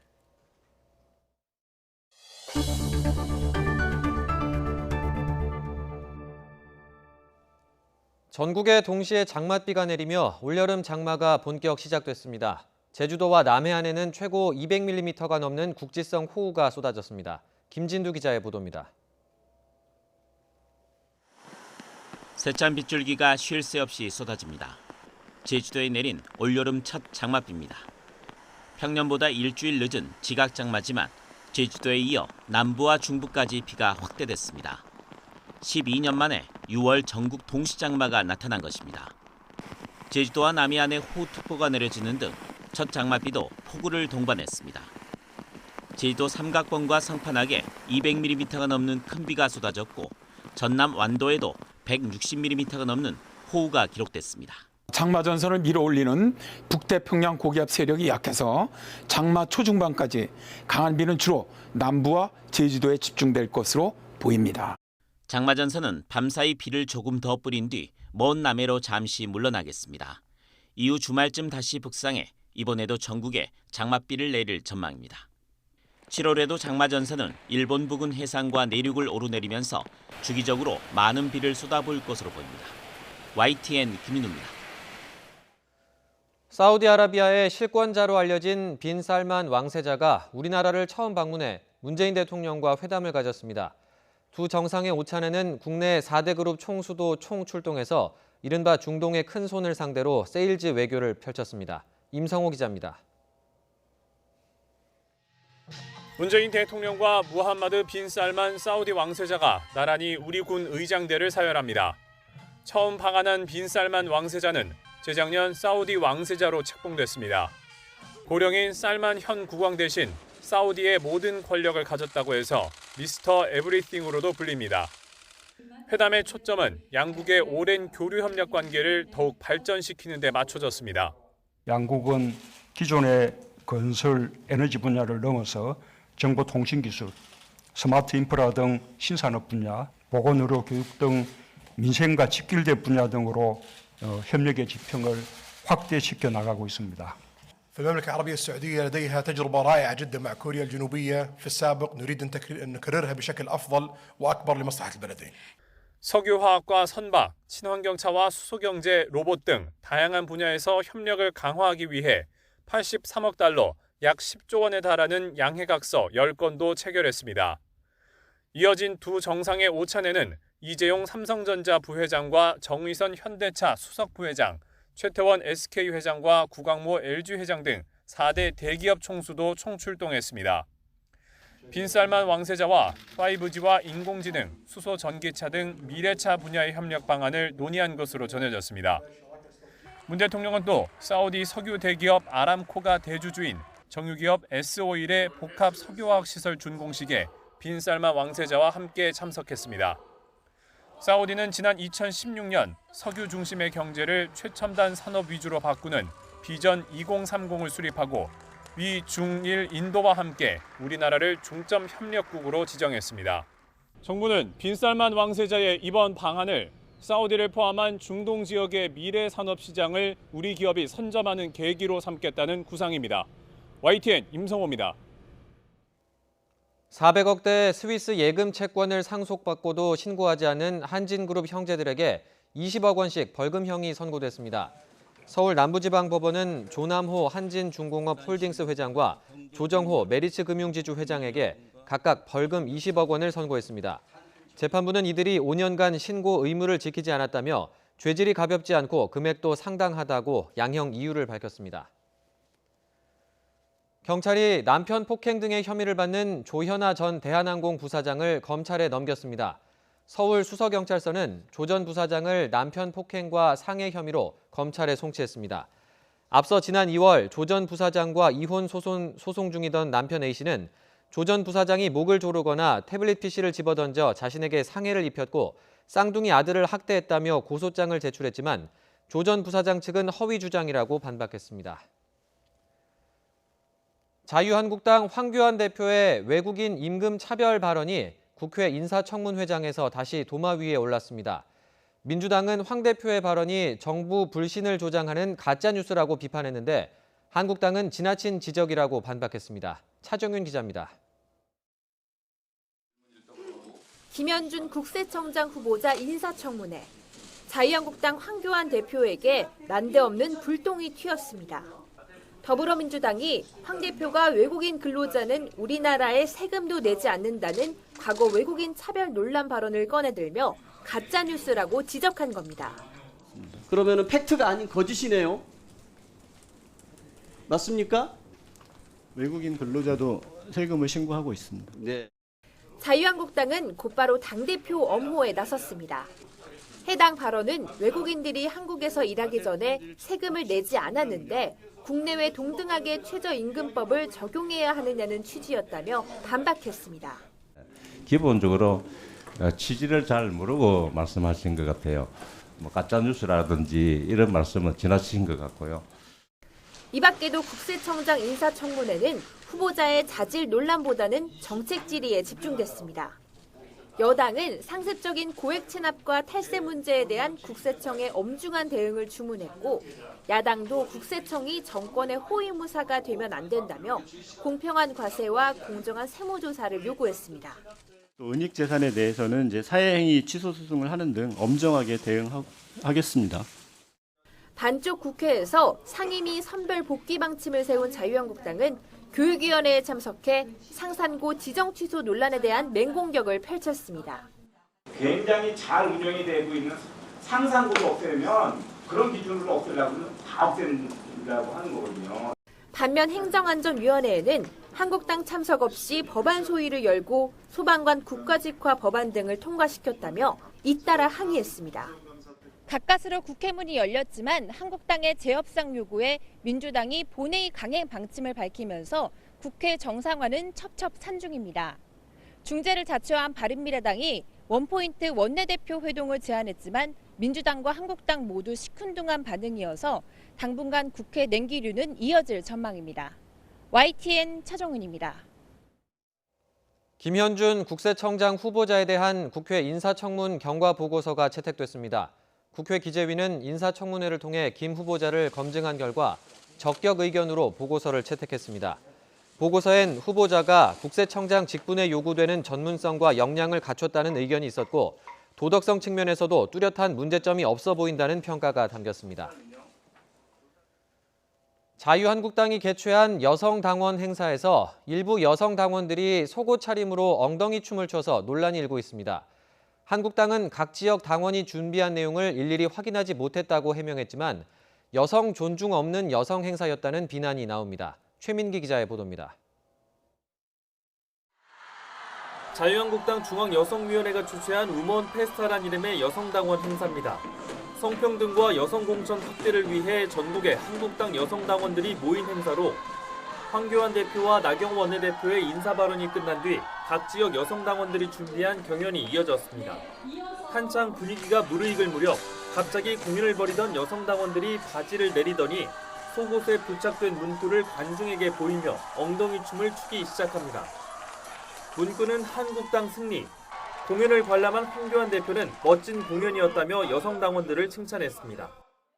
오늘 한 거 잊어버리지 말고 좀 더 연습을 계속해가지고 정말 멋진 자유한국당 공연단 만들어주시기를 바랍니다, 여러분. 하지만 여성당원들의 이 같은 민망한 공연 사실이 알려지자 다른 정당들은 비판을 쏟아냈습니다. 더불어민주당 이재정 대변인은 여성 페스티벌이라더니 여성 존중은 없었다며 여성을 그저 도구로 당의 승리만을 목표로 한다는 느낌을 지우기 어렵다고 맹비난했습니다. 바른미래당 김종화 대변인도 여성을 위한답시고 만든 자리에서 여성을 희화화한 한국당은 사죄하라며 이를 보고 박수를 친 당 지도부의 성인지 감수성엔 경악했다고 꼬집었습니다. 이에 대해 한국당은 사전에 예상치 못한 돌발적 행동이었다며 좋은 취지가 퇴색된 것 같아 유감이라고 밝혔습니다. YTN 최민기입니다. 주식 백지 신탁 심사를 받아야 하는 20대 국회의원 가운데 절반 이상이 법을 위반했다는 YTN 단독 보도와 관련해 참여연대는 국회의원의 위반 사항을 공개해 엄중히 징계하고 해당 국회의원은 국민에게 사과하라고 촉구했습니다. 참여연대는 주식 백지 신탁 제도가 국회에서 매우 허술하게 관리되고 있다는 점이 YTN 보도로 확인됐다며 합당한 징계가 이루어질 수 있도록 국회 윤리특별위원회에 회부하라고 밝혔습니다. 이르면 내년부터 서울 명동이나 부산 해운대 같은 관광지에서 외국인을 대상으로 하는 의료 광고가 허용됩니다. 한 달에 50만 원으로 묶여있는 게임 결제 한도도 폐지됩니다. 모두 정부의 서비스 산업 혁신 전략에 담긴 내용인데요. 오인석 기자가 전합니다. 현재 외국인 환자를 위한 국내 병원의 의료 광고는 국제공항과 무역항 등으로 한정돼 있습니다. 하지만 이르면 내년부터 서울 이태원과 명동, 강남, 부산 해운대 등 외국인 방문이 많은 32개 관광특구에서 의료 광고가 허용됩니다. 또 국내에서 성형수술을 받은 외국인 환자에게 부가가치세를 돌려주는 기간이 내년까지 연장됩니다. 외국인 관광객 확대를 위해 사후 면세점의 즉시 환급 한도가 한 명에 200만 원으로 확대되고 경복궁 근전정 등 비공개 궁궐 10곳이 오는 2022년까지 개방됩니다. 게임업계의 수건 사업인 성인 한 달 50만 원 결제 한도 제한이 폐지되고 16살 미만 청소년에게 심야 인터넷 게임을 제한하는 셧다운제가 도입 8년 만에 단계적으로 완화됩니다. 정부는 관광과 의료 콘텐츠 등 서비스 산업의 혁신과 지원을 통해 내수와 일자리에 활력을 불어넣기로 했습니다. 성장률이 둔화되고 수출이 부진하는 등 당면한 어려움을 극복하고 우리 경제를 한 단계 도약하기 위해서는 서비스 산업의 발전이 절실합니다. 정부는 창업 후 최초 소득 발생 5년 동안 소득세와 법인세를 50% 감면해주는 서비스 업종을 확대하기로 했습니다. 또 산업은행 등 정책금융기관을 통해 관광과 보건, 의료 등 유망 서비스 산업을 중심으로 5년 동안 70조 원의 자금을 투입하기로 했습니다. 이를 통해 정부는 서비스업 부가가치 비중을 2023년까지 5%포인트 높이고 일자리 50만 개 이상을 추가로 창출하겠다고 밝혔습니다. 하지만 사회적 갈등을 빚고 있는 차량 공유와 원격 의료 등의 대책이 빠진 것은 한계라는 지적이 나오고 있습니다. YTN 오인성입니다. 정부가 아마존과 같은 글로벌 물류 서비스 기업을 키우기 위해 투자를 대폭 확대하기로 했습니다. 법의 사각지대에 있던 택배나 배송 대행업에 대한 근거법을 마련해서 근로자 보호 조치도 강화합니다. 이하린 기자가 취재했습니다. 맞벌이 가정과 1인 가구가 늘면서 각종 배달 수요도 급증하고 있습니다. 택배업종 매출액은 해마다 9.1%씩 증가해 지난 2017년 5조 2천억 원에 이릅니다. 장 보러 가기도 시간도 없고 그리고 인터넷으로 사면 잘 배달해주기 때문에 인터넷이나 모바일로 많이 사는 편이고요. 배달 음식 같은 것도 앱 같은 걸로 많이 이용합니다. 하지만 법적으로는 택배나 배송 대행이 다른 화물 사업과 함께 묶여 있어서 별도로 관리할 근거가 없었습니다. 이에 정부가 새로운 법안을 통해 업종을 신설하고 택배업은 허가를 받은 사업자가 자본금 등의 요건을 갖추면 일을 시작할 수 있는 등록제 방식으로 운영하기로 했습니다. 배송 대행은 서비스 형태가 다양한 점을 고려해 현행 자유업 원칙을 유지하면서 표준계약서 사용 등의 요건을 충족하면 우수업체로 인증할 예정입니다. 또 택배기사에게 특별한 귀책 사유가 없으면 3년 동안 전속계약을 보장하고 배송 대행 사업자 인증 요건에 이륜차 기사에 대한 책임보험 가입을 포함하는 등 근로자 보호 장치가 마련됩니다. 투자도 확대합니다. 첨단 기술을 활용한 스마트 물류센터 조성을 위해 각종 규제를 완화하고 오는 2027년까지 관련 기술 연구 개발에 2천억 원을 투입합니다. 대규모 물류단지와 배달 서비스를 바탕으로 제조업까지 이끌고 있는 아마존 같은 글로벌 기업을 육성하겠다는 계획입니다. 운전기사, 화물 자동차 중심의 제조 보조적인 산업에서 지금은 대규모 장치, 대규모 입지 그리고 많은 인력을 고용하는 제조업 유사의 산업으로 바뀌어가고 있기 때문에 경제 성장에 미치는 효과가 굉장히 크다는 점. 이와 함께 미세먼지 배출의 요인으로 꼽히는 경유 화물차를 친환경차로 전환하기 위한 중장기 로드맵을 내년까지 마련하기로 했습니다. YTN 이하린입니다. 지난달 반도체 수출 금액이 30% 가까이 줄면서 전체 수출 금액이 6개월 연속 하락했습니다. 한국은행이 발표한 무역지수와 교역조건 자료를 보면 지난달 수출 금액 지수는 1년 전보다 10.7% 하락한 110.06을 기록했습니다. 특히 반도체 수출 금액은 지난달 29.8% 줄어 2009년 3월 이후 10년 2개월 만에 가장 크게 감소했습니다. 강을 헤엄쳐 미국으로 건너가려다 숨진 중남미 이민자와 그 어린 딸의 모습이 공개돼 안타까움을 사고 있습니다.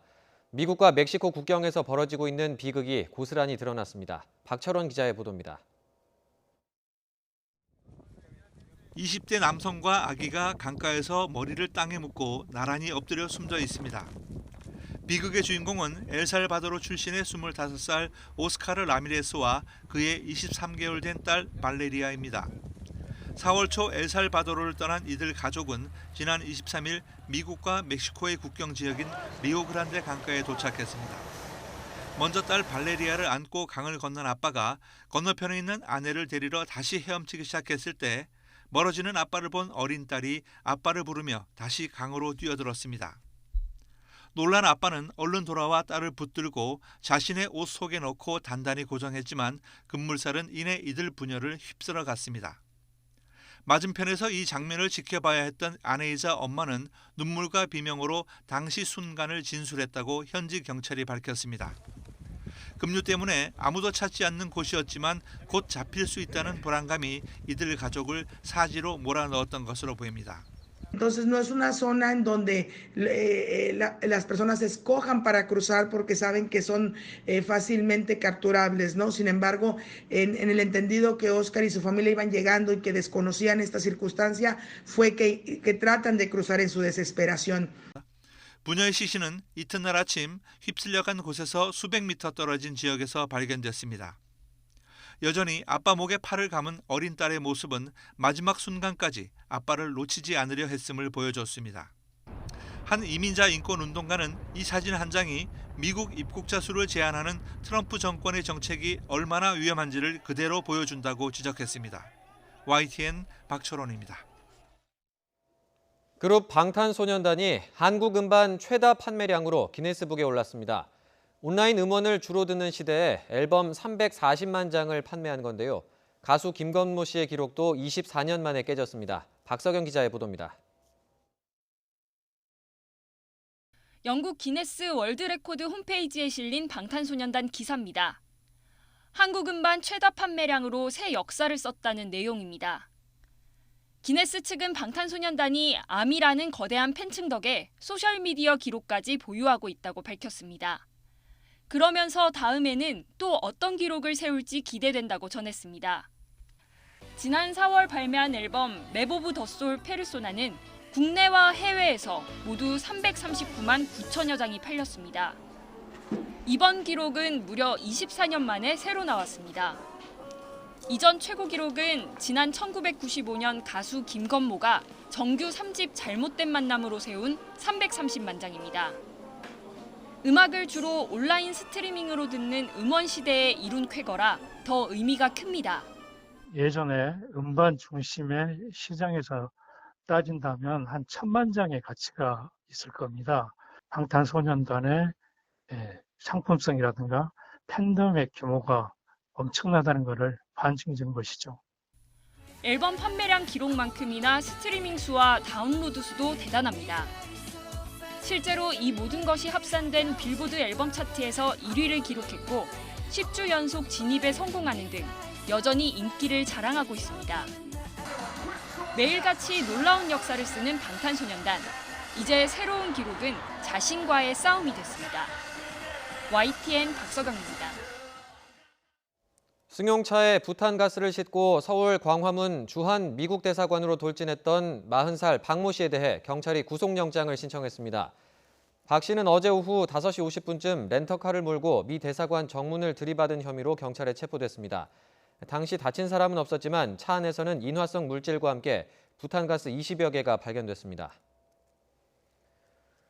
경찰이 마약성 진통제를 과다 투여해 환자를 사망에 이르게 했다는 의혹이 제기된 한양대 병원을 압수수색했습니다. 서울지방경찰청 광역수사대는 오늘 오전부터 서울 성동구 한양대병원 의무기록실과 법무팀 등을 7시간가량 압수수색해 피해자의 진료 기록 등을 확보했다고 밝혔습니다.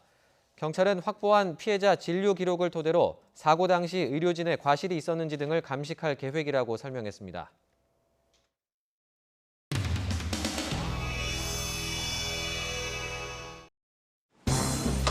인도네시아에 이미 미리 진출한 탈퇴 수주받았다는 것을 공개하는 것은 그만큼 그 정사에 지난번에 우리 대법원에서 했던 강제징용공 판결 때문에 일본 입장에서는 너무나 큰 일이 발생을 하고 다시는 한국과는 이런 대화는 물론 일체 접촉을 하지 않겠다. 또 그에 대한 보복도 생각하고 있다 이런 말이 있는데 외교 당국으로서는 그런 상황이 발생하지 않도록 면밀히 준비를 하고 협의를 하고 있습니다. 보복 조치가 있을 경우에는 저희도 가만히 있을 수는 없을 것으로 생각이 됩니다. 일본의 보복 조치가 있을 경우 우리도 가만히 있을 수 없다. 일본과 전쟁하겠다는 거면 경제 전쟁이든 외교 전쟁이든 장관이 이렇게 답변해도 되는 겁니까? 어떻게 이렇게 함부로 얘기할 수 있죠, 외교부 장관이? 분명히 제 귀로 의심했어요. 우리도 대응 보복 조치를 취하겠다는 얘기로 들리거든요. 그렇죠? 예, 가만히 있을 수 없다고 말씀드렸습니다. 그렇죠. 그것은 이제 우리도 대응 보복 조치를 취하겠다는 뜻을 담아서 그럼 피해는 일본과 한국 중에 누가 더 봅니까? 나는 이러한 외교부의 이 문제를 다루는 태도, 관리 태도가 굉장히 좀 걱정이 되는 겁니다. 네? 가만히 있을 수 없다 하는 것은 식민 제국 시대에 저질렀던 범죄 행위에 대해서 모두 다 참회, 사과 내지 보상 배상을 약속한 그런 흐름에 맞추어서 당연히 일본이 해야 될 일을 해야 된다는 논리를 세우겠다 그런 말씀 아니었습니까? 과거사를 우리가 연결시키는 것이 아니라 일본이 현재 현황과 자꾸 연결시켜서 과거사의 문제의 본질을 흐리거나 회피하고 있는 것이죠. 마치 우리가 한일 관계 관리를 잘못하는 우리에게 무슨 책할 것이 있는 것처럼 그러면서 반대로 일본에 대해서는 아무 말도 하지 않는 마치 우리가 한일 간의 외교 분쟁의 단초 원인을 제공하는 것처럼 착각하는 그런 발언들이 있었어요. 이제 장관께서 분명히 바로 잡아주신 것 같아요.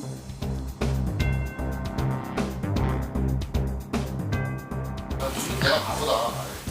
장관, 국무장관 답변 드려요. 예, 알겠습니다.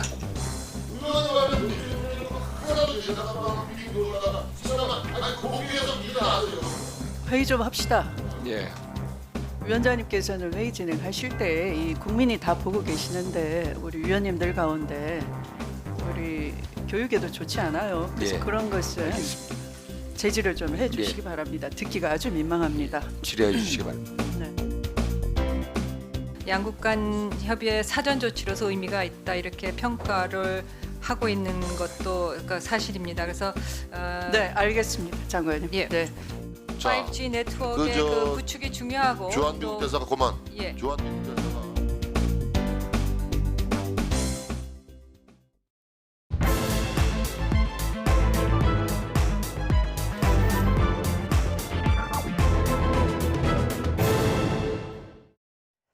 출구 없는 파행 미로에 갇힌 국회에 또다시 조국 민정수석의 이름이 떠올랐습니다.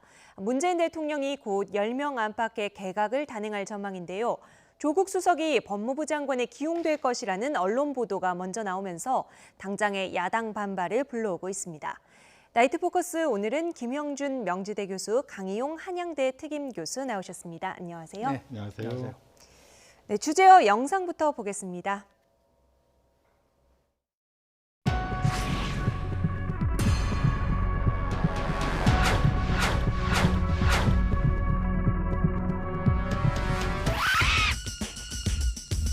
만약 조국 법무부 장관 입각마저 현실화된다면 패스트트랙 독재 열차를 더 이상 멈출 수 없다라는 일종의 선전포고입니다. 윤석열 검찰총장이 총대를 메고 조국 법무부 장관이 뒤에서 조종하고 야당 겁박에 경찰이 앞장서는 석국 열차가 완성되는 것입니다. 이 직책 저 직책 문재인 대통령의 삐뚤어진 조국 사랑이 눈물겹습니다. 문정부의 내각이 조국의 직업 체험의 장으로 전락한 모양입니다. 문재인 정부 초대 민정수석으로서 사법개혁을 일선에서 참 지휘를 하다시피 했던 분이고 의지가 강한 분이기 때문에 사법개혁의 적임자이긴 틀림없습니다.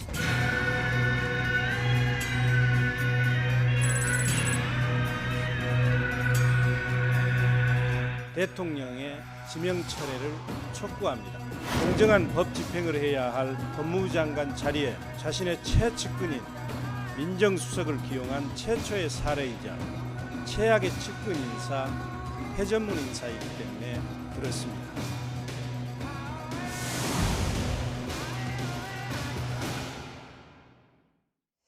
네, 조국 민정수석 법무부 장관 기용설, 청와대가 인사검증에 들어갔다는 보도가 어제 있었습니다. 정치권에서는 어떤가요? 기정사실화되는 분위기입니까?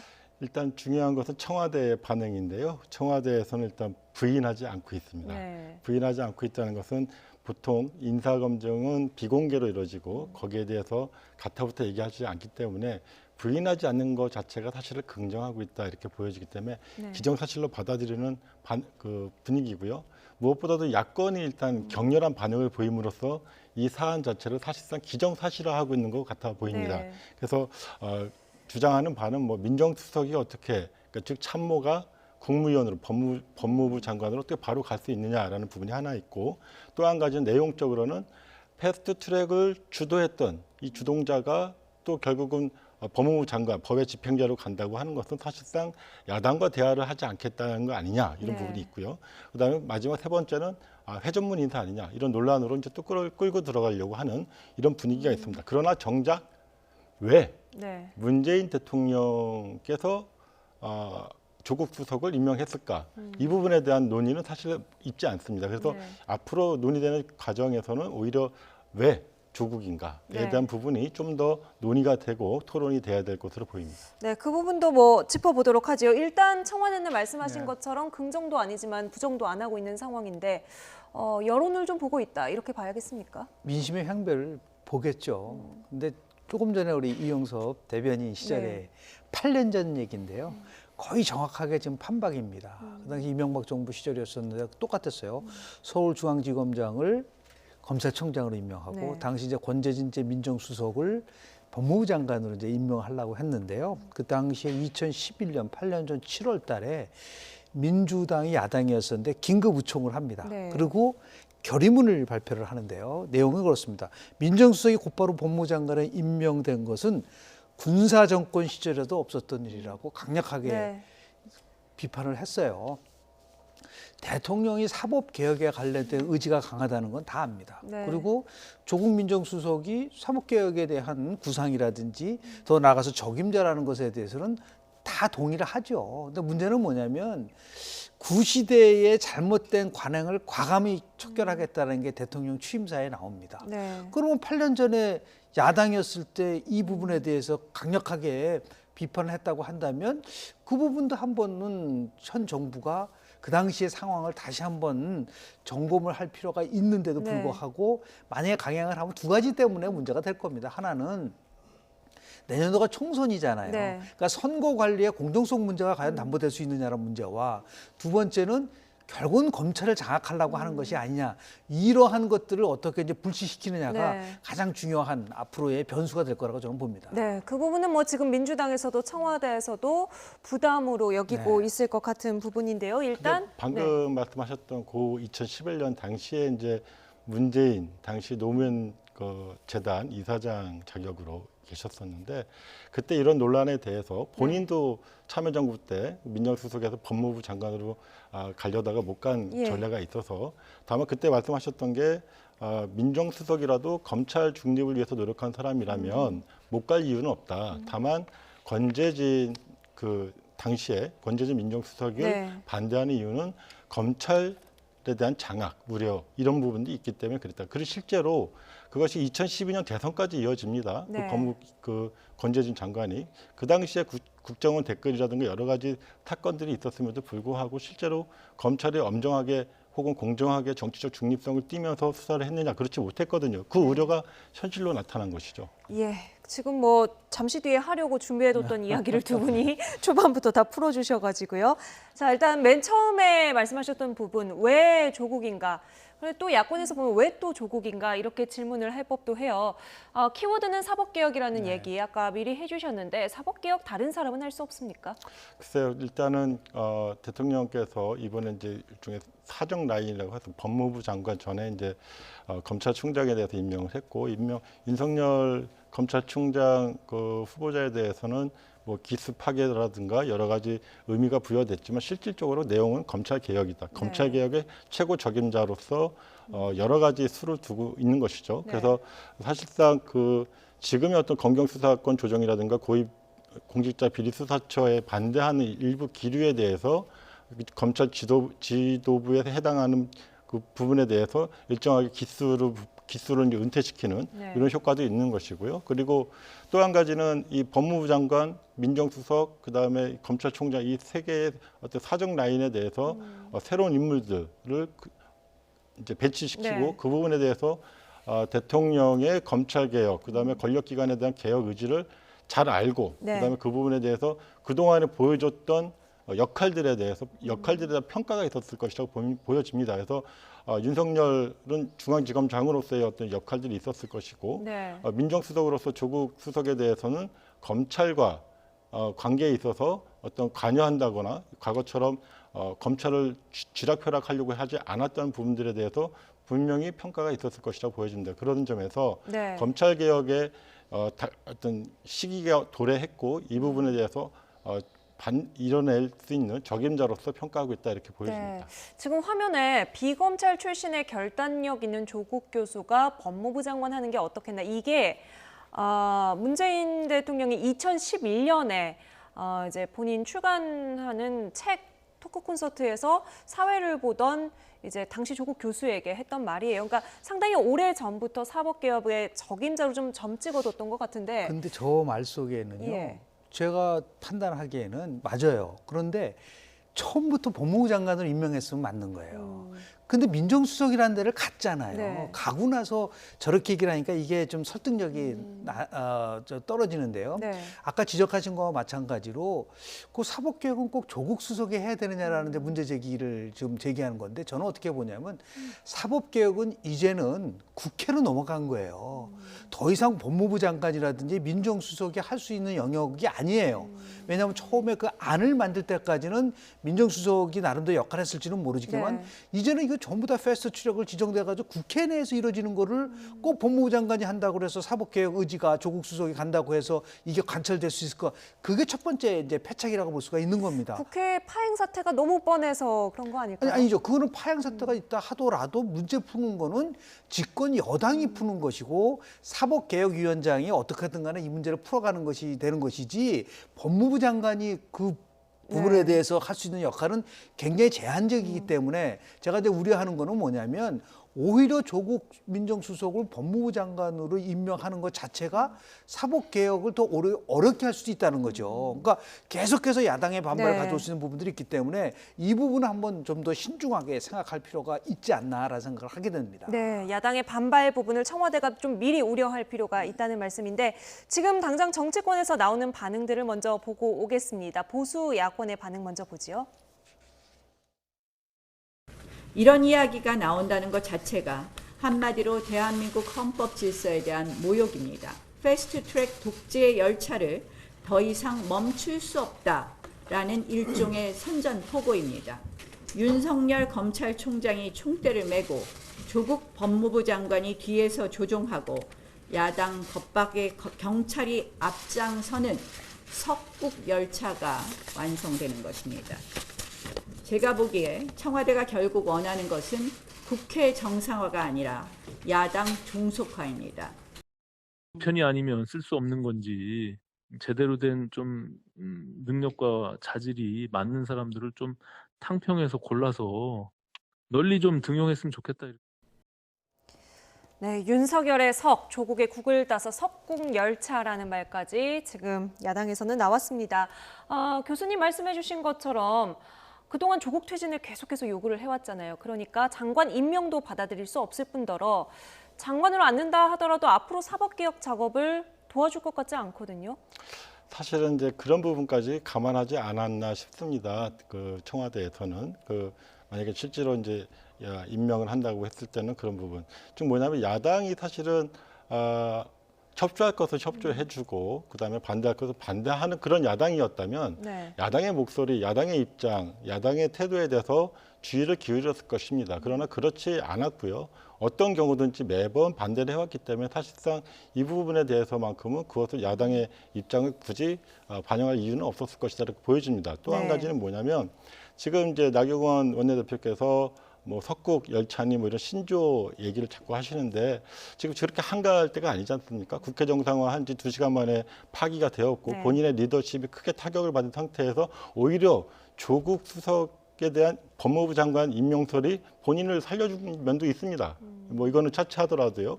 실제로 그럼 석궁 열차라고 명명을 했다고 하니까 그랬을 때 그럼 그 열차에 무엇이 태워졌는지를 봐야지 그것을 신조어로 하고 조롱하는 식으로 얘기하면 안 되는 것입니다. 가령 얘기했듯이 과거 영화의 설국열차라고 봉준호 감독이 만든 설국열차가 있어요. 설국열차는 말 그대로 그 열차 안에 불평등과 기득권, 특권의 사회를 그려내고 있거든요. 그러면 이 석국열차에는 사법개혁과 국정개혁이라고 하는 촛불 시대의 어떤 명령이 들어가 있는 것이고 그것을 공정과 정의로서 가겠다라고 하는 것이 담겨 있을 수도 있는 것입니다. 그래서 이런 것을 단지 어떤 정치적인 레토릭으로 이 부분을 하지 마시고 이 인사에 담긴 부분을 진심을 좀 받아주셔야 된다. 그리고 또 한 가지는 헌법을 뭐 모욕한다 이렇게 얘기를 하는데 헌법을 모욕하는 것은 오히려 나경원 원내대표입니다. 왜냐하면 대통령제에서 대통령이 국무위원을 임명하고 그 과정에서 인사 검증을 하는 것은 당연한 고유의 인사 권한이거든요. 이 대통령제 헌법에서 보장되고 있는 그것을 부인하고 있는 거 아닙니까? 민정수석이 장관으로 가면 인사 검증은 누가 하게 되는 거죠? 민정수석에 대한 검증은요 이런 겁니다. 국무위원이나 여러 그 인사들의 수석은 이제 인사수석에서 일단 추천을 받고 민정수석에서 하지만 민정수석 개인이 하는 게 아니지 않습니까? 민정수석이라고 하는 인사 검증 시스템이 하는 것입니다. 그렇기 때문에 그 부분에 대해서 큰 문제가 없을 것이고요. 다만 본인이 그런 부분이 부담이 있다면 아까 그 일부 언론에서도 보도가 되었습니다만 이번에 G20 회의가 끝나고 나서 주요 정상회담이 있기 때문에 그 끝나고 나서 사퇴할 수 있다라고 하는 보도가 나왔습니다. 그 부분은 뭐 당연히 그렇게 해야 된다고 보여지고요. 민주당의 반응도 좀 보고 와서 이야기 이어갈까요? 야당의 반발을 충분히 의식하고 있고 지도부에서는 말을 아끼고 있는데 개별 의원들의 말 들어보겠습니다. 박범계 의원입니다. 조국 민정수석 역시 문재인 정부 초대 민정수석으로서 사법개혁을 일선에서 참 지휘를 하다시피 했던 분이고 의지가 강한 분이기 때문에 뭐 사법개혁의 적임자이긴 틀림없습니다. 뭐 문재인 대통령의 속마음을 대변해줬다고 볼 수 있겠습니다. 아까 초반에 했던 얘기를 좀 해볼까요? 과거에 이제 민정수석이 법무부 장관 행으로 직행한 사례를 두고 무산이 된 경우가 있었고 그게 강행이 됐던 경우가 있었는데 문재인 대통령 본인이 이제 당사자잖아요. 그렇죠. 그러니까 실질적으로 보면은 지금 이 부분은 간단한 문제가 아니에요. 왜냐하면 대통령이 또다시 보훈인사, 측근인사를 고집하다가는 영영 국민으로부터 버림받게 될 것이다. 이거 현재 지금 자유한국당이 얘기한 게 아니에요. 그 당시에 2011년에 당대표가 손학규 대표였었거든요. 손학규 대표가 경고를 한 겁니다. 그렇게 하지 말아라. 지금 조금 전에 말씀하실 때 그 당시에 검찰을 장악하는 것이 아니라면 괜찮다라는 전제 조건을 다셨는데 누가 봐더라도 조국 수석이 간다고 했을 때 이거는 검찰 장악에 의심이 있는 것이 아니라는 비판을 할 수 있는 여지가 있단 말이에요. 근데 저는 좀 달리 봐요. 좀 비틀어서 본다고 한다면 대통령이 이 부분을 왜 모르겠습니까? 이게 분명히 야당의 공격을 받을 것이다. 그리고 사법개혁은 이제 국회로 넘어갔고 그러면은 이렇게 조국 민정수석을 임명할 때는 또 다른 의도가 있는 게 아니냐라고 자꾸 생각이 드는 거죠. 그 의도라면은 향후에 결국 이제 조국 그 민정수석이 장관도 가고 장관 다음에 정치적 행보를 할 때 나름대로 도움을 줄 수 있는 길을 찾는 게 아니냐 이렇게 의심을 할 수밖에 없어요. 그렇지 않다고 한다면 제가 모두에 말씀을 드리지만은 이게 8년 전에 이런 일이 전혀 없었다고 하고 그 당시에 야당이 전혀 비난을 하지 않았다면은 지금 박범계 의원이 얘기하는 말이 맞을지는 모르겠으나 그리고 또 하나 문제는 저 박범계 의원이 얘기한 거는 집권 초기에 발의했을 때는 맞아요. 그러니까 지금 2년이 지났단 말이에요. 그 사법개혁이라는 것이 벌써 2년이 지난 상태에서 모든 그림이 만들어진 상태에서 또다시 사법개혁의 의지가 강하다는 얘기는 전혀 앞뒤가 맞는 문제가 아니란 말이에요. 그런 의미에서 봤을 때 저는 분명히 민주당 내에서도 이 문제와 관련돼서 우려를 표명할 수 있는 여지가 분명히 있기 때문에 저는 뭐 이게 확정된 건 아니기 때문에요. 아마도 이제 민심의 흐름이라든지 또 다른 여러 가지 돌발 변수가 있을 수가 있겠지만 분명한 오신환 대표가 얘기했잖아요. 꼭 내 편만 써야 되느냐. 대통령도 그랬습니다. 취임사에서 대권 지지 여부와 상관없이 유능한 인사를 삼고초려해서 일을 맡기겠다까지 얘기하지 않았습니까? 그런 의미에서 봤을 때 저는 한번 조금 더 네. 신중하게 인사와 관련돼서 좀 고려를 좀 해야 되지 않나 생각을 좀 합니다. 네, 그렇다면 8년 전에 2011년 이명박 정부 당시에 권재진 법무부 장관 임명 과정에서는 정치권에서 누가 어떤 말을 했는지 그때 국회로 다시 한번 돌아가 보겠습니다. 보고 오시죠. 장관이라는 것은 시크릿탈입니다. 그런데 법무부 장관이 법무행정을 하는 자리인데 그 자리에 민정수석이 못 간다. 그런 전제는 저는 잘못된 전제라고 봅니다. 친인척 비리를 덮고 검찰 수사를 왜곡시킬 사람을 점지한 것이다. 라면은 공정사회를 부르짖는 대통령의 말씀은 허구입니다. 근본적인 문제는 바로 이명박 대통령의 인사 철학에 있습니다. 자기 사람을 밀어붙이는 임기 말 대통령의 오기를 버리고 대통령의 법무행정에 관한 참모다. 또 민정수석도 참모다. 그래서 그런 정치적인 무슨 중립성을 이유로 수석이 장관으로 가는 것을 반대하는 것은 그건 논리에 맞지 않습니다. 공정한 법 집행을 해야 할 법무부 장관 자리에 자신의 최측근인 민정수석을 기용한 최초의 사례이자 최악의 측근 인사, 해전문 인사이기 때문에 그렇습니다. 네, 얼굴이랑 목소리 가리고 인터뷰 내용만 보면 지금 국회에 그대로 가져가도 될 것 같습니다. 그러니까 양쪽 진영 공수교대가 완전히 이루어진 것이거든요. 이 부분에 대해서는 민주당에서도 청와대에서도 부담을 느끼고 있을 것 같은데. 부담을 느낄 수밖에 없을 겁니다. 그러나 이제 지금까지의 어떤 그 조국 민정수석이 어떤 검찰을 대하는 태도라든가 그다음에 대통령이 추구하는 국정 철학에 대한 추진력 네. 이런 것들을 종합적으로 검토하고 평가한 부분이 반드시 들어가 있었을 것이다. 지금의 검찰 만약에 법무부 장관으로서 검찰을 뭐 장악을 한다거나 이거보다는 사실 대통령을 옆에 끼고 민정수석으로서 장악하는 게 훨씬 쉽거든요. 그러지 않았습니다. 그러지 않았다는 것이 여러 수사를 통해서 드러났고요. 최근에 네. 문무일 검찰총장의 여러 가지 검경 수사권이나 이런 부분에 대한 자유스러운 어떤 그 발언이나 반응들을 봐도 충분히 알 수 있거든요. 네. 그러니까 이런 부분들은 실제로 어떤 사람 대 사람의 문제가 아니라 결국 법제화시키는 부분에 귀결되는 것이다. 네. 그래서 지난달 5월 9일 날 그 취임 2주년 대담에서 문재인 대통령께서 조국 수석 거취에 대한 문제에 있어서 중요한 정부 차원의 일은 거의 다 마무리가 된 것 네. 같다. 그리고 법제화시키는 일만 남았는데 그 부분에 대해서 성공적으로 마무리를 잘 맞춰주길 바란다라고 네. 했습니다. 그러면 패스트트랙이라고 해서 아까 교수님 말씀하셨지만 그것이 그냥 끝나는 게 아니지 않습니까? 패스트트랙 자체가 국회 내에서의 논의 심사 기간을 네. 정해놓은 것이고 논의를 보장한 것입니다. 그렇기 때문에 주무장관으로서 법무부 장관이 당연히 그 패스트트랙에 올라와 있는 검경수사권이라든가 고비처 네. 법안에 대해서 충분하게 법무장관으로서 정부의 입장을 설명하고 또 대국민 설득을 할 수 있어야 됩니다. 네. 지금 가령 민정수석으로서 하는 것에 대해서 여러 가지 비판이 있었기 때문에 오히려 법무부 장관으로서 대국민 접촉을 늘리면서 그 부분에 대한 정부의 입장을 알리는 것이 더 필요할 수도 있었다 이렇게 보여집니다. 네. 아까 김 교수님께서는 좀 네. 다른 의도 그렇습니다. 또 다른 준비를 하는 것 아니냐라는 네네. 의심을 지울 수 없다고 말씀을 하셨는데 박지원 민주평화당 의원이 구체적으로 차기 대선 주자 이야기를 아침에 라디오에서 꺼냈거든요.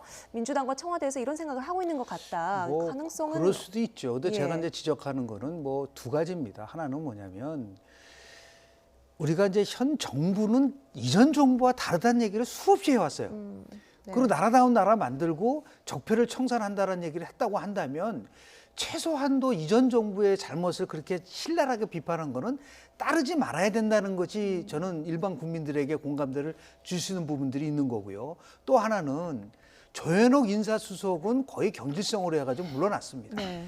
그러니까 지금 민정수석이라는 그 이후 대통령이 봤을 때 사법개혁의 적임자라는 그 생각을 갖고 있다고 하지만 야당으로부터 인사 실패에 대한 책임을 추궁을 수없이 받았는데 한 사람은 물러나고 한 사람은 법무부 장관으로 간다. 네. 이게 과연 형평성이 있고 공정한 것이냐라는 것에 대한 또 비판이 있을 수 있단 네. 말이에요. 거기다가 지금 또 박지원 의원처럼 혹시 차기 대선으로 지금 하려고 하는 것이 아니라 특히 이제 부산 지역 출신이다 보니까 네. 이렇게 좀 전국 정당화를 할 수 있는 카드로 쓰는 것이 아니냐 이런 의심을 자꾸만 받게 되면은 네. 조금 전에 그 손학규 그 당시의 대표가 얘기한 것처럼 인사 철학이 갖고 있는 근본이 흔들릴 수 있는 부분들이 있기 때문에 그래서 조심스럽고 또 조심스러워야 된다는 네. 말씀을 좀 드리고 있습니다. 지금 국회 파행 상황에서 조국 수석의 이 기용설 좀 어떤 역할을 하게 될까요? 야당에는 뭐 국회에 다시 들어갈 명분이 될 수도 있을 거고 계속 거부할 수 있는 이유도 될 수 있을 텐데요. 결국에는 이제 검찰총장 인사청문회 가지고 이제 그 자유한국당이 들어가냐 마느냐 지금 하고 있고요. 네. 법무부 장관뿐만 아니라 이제 다음 달에 뭐 몇 개 부처 장관이 한 10개 정도. 예, 개각이 이제 뭐 많이 전망되고 있습니다. 그렇기 때문에 자유한국당으로서는 혹은 야당으로서는 당연히 국회를 정상화시켜서 인사청문회에 응할 수밖에 없는 상황이 올 것이다 이렇게 보여집니다. 그런 점에서 조국이라고 하는 인물이 갖고 있는 어떤 파괴력, 폭발성 이런 것들이 있기 때문에 이 부분에 대해서 야당의 어떤 반응이 격렬하면 격렬할수록 국민들의 관심은 커지고 당연히 거기에 따른 인사청문회에 대한 요구도 높아질 것이기 때문에 자유한국당이 국회 정상화로 오는 길이 열리는 거 아니냐 이렇게 보여질 수도 있겠습니다. 네, 조국 수석과 관련된 여러 가지 공방이나 논란, 그만큼 조국 수석이 가지고 있는 의미나 무게감이 정치권에서 상당하다는 의미도 될 수 있겠습니다. 강혜용 교수 여기서 먼저 인사드리죠. 오늘 말씀 감사합니다. 고맙습니다. 네, 광화문 광장 천막을 둘러싸고 옛 대한애국당이죠. 우리공화당과 서울시가 세게 맞붙고 있습니다. 두 번째 주제어 보시죠.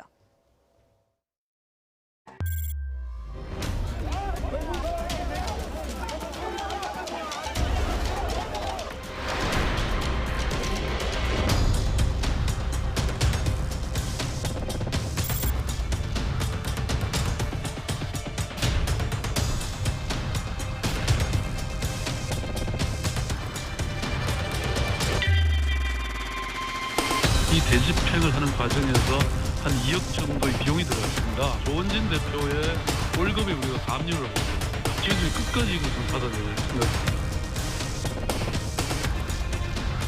6월 25일 광화문 스태프 폭력 난입 사건이다. 강원도 시장의 봉급을 참을 참여한다.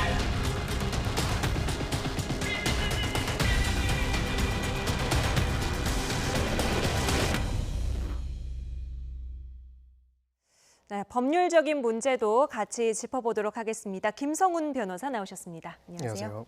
네. 자, 서울시가 천막을 강제 철거한 지 5시간 만에 우리공화당 측이 천막을 다시 설치했습니다. 오히려 이전보다 규모가 커졌다고 하죠. 네, 그렇습니다. 바로 강제 집행을 하자마자 5시간 만에 다시 설치를 했다고 하고요. 네. 지금 사실 그 법 집행의 과정에서 47일이라는 시간이 소요됐다고 하는데 네. 불과 5시간 만에 다시 있었다는 점에서 다시 이 부분을 원상 회복하기 위한 법 집행을 애고하고 있는 그런 상황입니다. 네, 서울시가 계속해서 그동안 자진 철거를 요구해 왔다고 하는데 어떤 것들에 근거해서 요구를 한 건가요? 네, 광화문 광장은 공유재산입니다. 공유재산에 관해서는 공유재산 및 물품 관리 등에 관한 법률에서 규정을 하고 있고요. 공유재산 등 공유재산법이라고 일종의 약칭을 하는데 공유재산법 제83조 제1항에서는 공유재산을 정당한 이유 없이 점유하고 있거나 정당한 이유 없이 시설물들을 설치한 경우에는 지방자치단체의 장이 철거, 원상회복 명령을 할 수 있고요. 만약 그것을 이행하지 않는 경우에는 행정대집행법에 따라서 행정대집행으로서 철거를 할 수 있도록 되어 있습니다. 네. 지금 그런 규정이 되어 있다고 보시면 됩니다. 네, 법률에 그러니까 근거해서 행정대집행을 통해서 강제 철거를 했는데 여기서 많은 비용이 발생을 했습니다. 박원순 서울시장은 지금 이 비용을 우리공화당에 물겠다는 입장입니다. 들어보시죠. 이 대집행을 하는 과정에서 한 2억 정도의 비용이 들어갔습니다. 네. 그래서 이것을 그 조원진 대표 포함해서 네. 모든 개개인에게 연대 책임을 지금 물을 예정입니다. 개별적으로 제가 연대 책임을 묻는다 그랬잖아요. 네네. 그러면 조원진 대표의 월급에 우리가 감류를 할 생각입니다. 저희들이 끝까지 이것은 받아낼 생각입니다.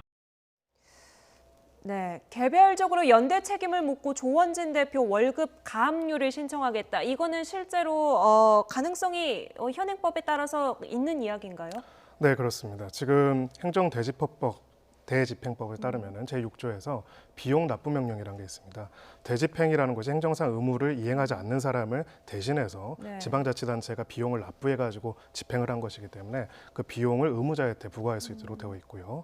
제6조에서는 관련된 비용을 징수하는 것은 국세징수법에 따라서 하도록 되어 있습니다. 네. 국세징수법은 이제 납부에 대한 독촉, 그리고 납부를 자진해서 하지 않으면은 압류, 그리고 압류 이후에 매각이라는 절차를 가지고 있고요. 네. 그 압류의 대상 중에서는 급여도 해당이 됩니다. 네, 지금 뭐 서울시에서는 종로경찰서에 우리공화당 고발도 했다고 해요. 특수공무집행 방해, 뭐 집시법 위반 이런 것들이 걸려 있는데 법률적으로는 이렇고 정치적으로나 지자체 행정상으로 봤을 때 서울시의 대응은 좀 어떻게 보십니까?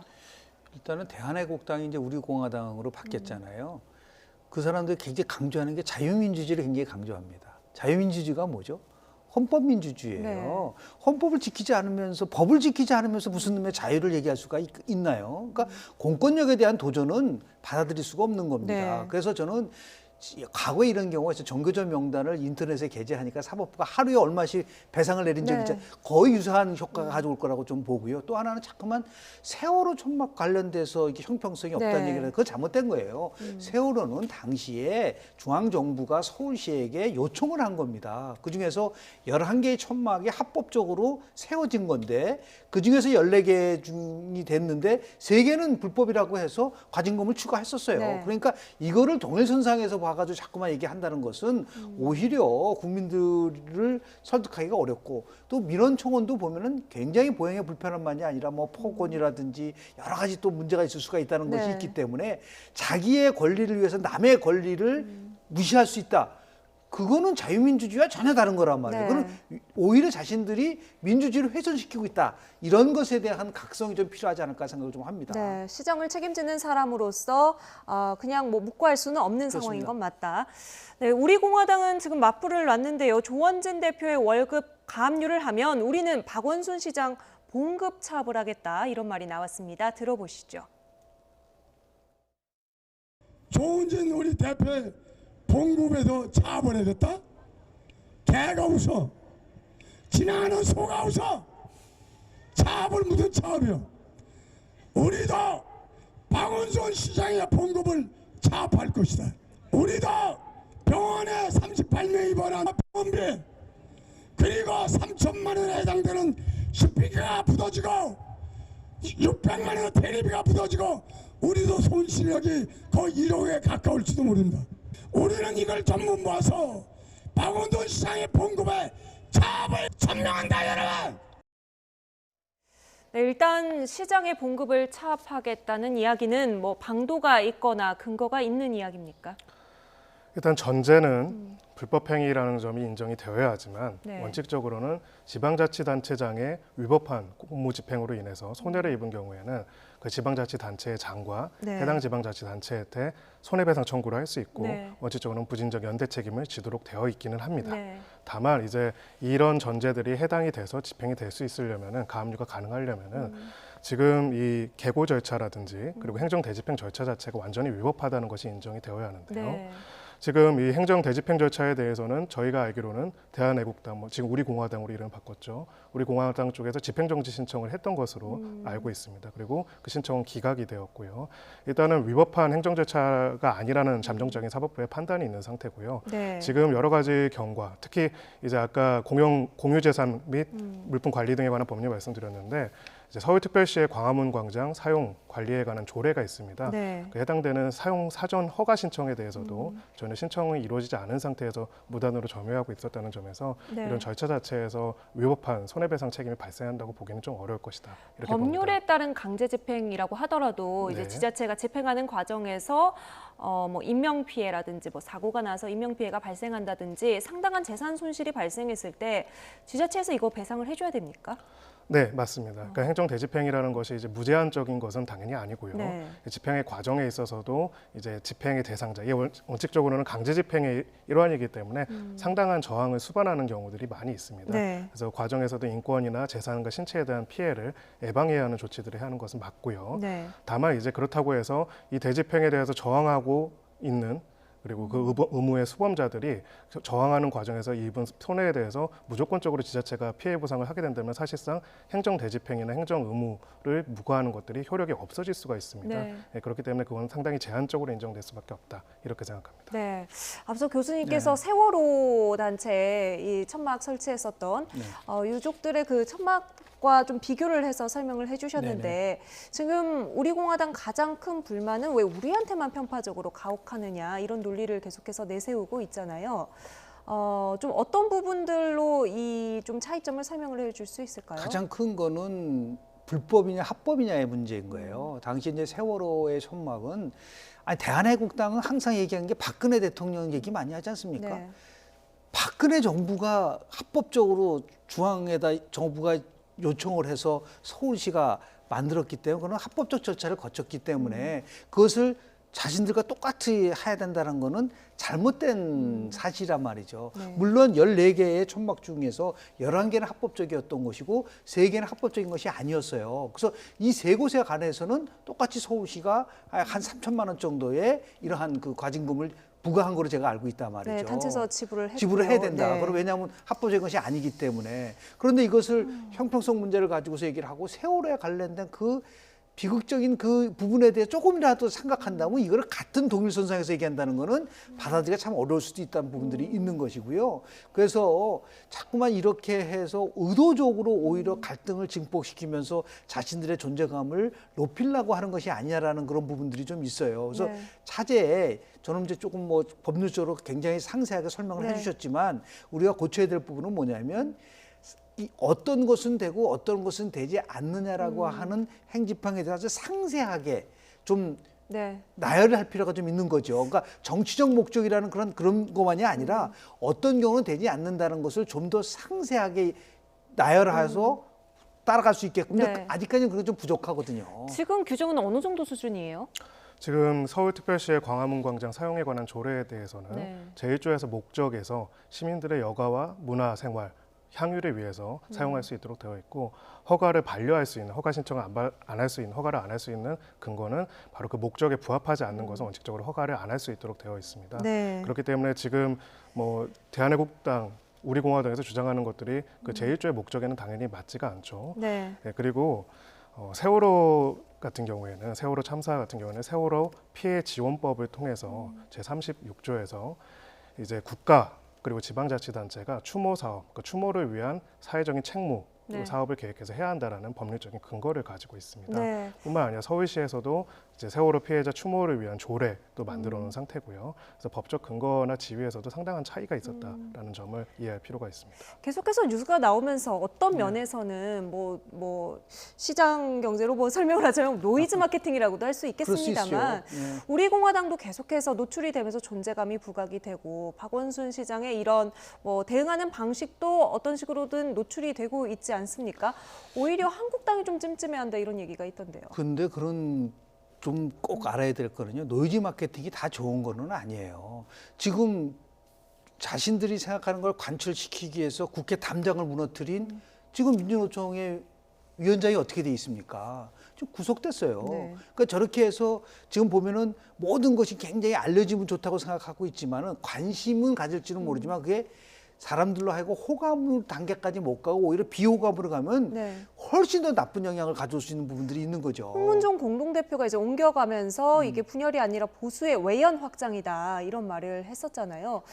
지금 우리 공화당 분위기랑 그때 이제 이야기를 좀 발언을 겹쳐보면 어떻습니까? 어떤 역할을 할까요? 태극기 부대라고 상징되는 이제 구구의 이런 보수 세력을 결집하려고 하는 그러한 전략적 차원에서 계속해서 노이즈 마케팅을 하는 것 같은데요. 그거는 시간이 흐르면 흐를수록 그러니까 중요한 거는 뭐냐면 제한된 지지만 받고 어떻게 정당이 살아갈 수가 있나요? 그러니까 외연을 확대해야 되는데 이분들은 이제 우리는 외연 확대 필요 없다. 일정한 부분만 가지고 가겠다라고 하는 부분들을 가지고 한다면 그것이 이제 시간이 흐르면 흐를수록 오히려 더 새로 확산시키는 것이 아니라 뺄셈 정치가 될 수 있는 것이죠. 네. 저 국민들은요 결코 어리석지 않습니다. 상황을 보고 어떤 것이 옳고 어떤 것이 잘못됐는지를 판단하는 것이지 이것을 나름대로 무슨 뭐 진보냐 보수냐의 시각에서 봐서는 저는 안 된다고 네. 봅니다. 그러니까 공권력을 집행하는 데 있어서 어떠한 경우라도 이것을 회방하는 것은 그것은 헌법민주주의를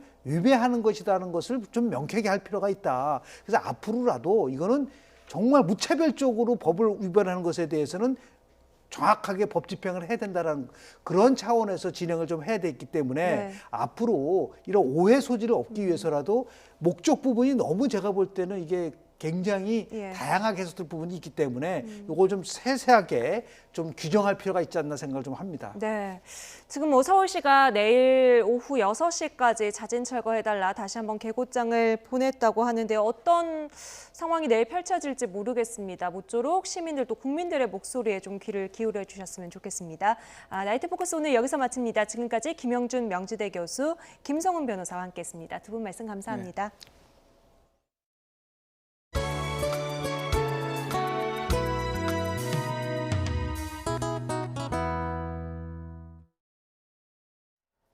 맞벌이가 선택이 아닌 필수가 되는 경향이 갈수록 더 심해지고 있습니다.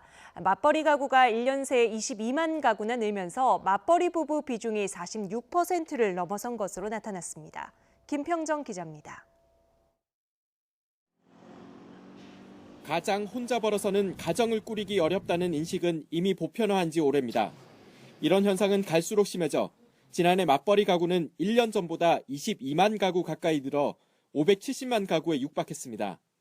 전체 결혼 가구에서 차지하는 비중도 1.7%포인트 올라 46%를 넘었습니다. 나이별로는 50대 이상에서 맞벌이 가구 증가폭이 30대와 40대보다 컸습니다. 맞벌이 가구도 주 52시간제 도입 등의 영향으로 한 주 평균 근무 시간은 줄었지만 남편보다 부인이 근무 시간이 더 짧았습니다. 통계청은 일과 가정의 양립을 지원하는 정책의 영향으로 맞벌이 가구가 늘었지만 아직은 가사와 육아를 여성이 더 전담하고 있어 상대적으로 일하는 시간이 더 짧은 것으로 분석했습니다. 이와 함께 1인 가구도 빠르게 늘어 580만 가구에 달했고 이 가운데 60%가 취업한 상태였습니다. 특히 65살 이상에서 일하는 1인 가구가 1년 사이 10%나 늘어 전체 연령대에서 증가폭이 가장 컸습니다. YTN 김평정입니다.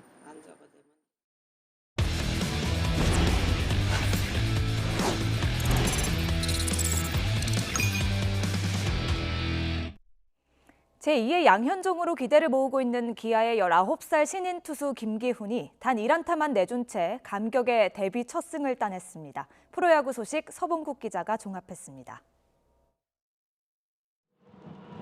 3월 말부터 선발을 꿰찼지만 제구력 난조로 2군에서 한 달 반 만에 돌아온 김기훈.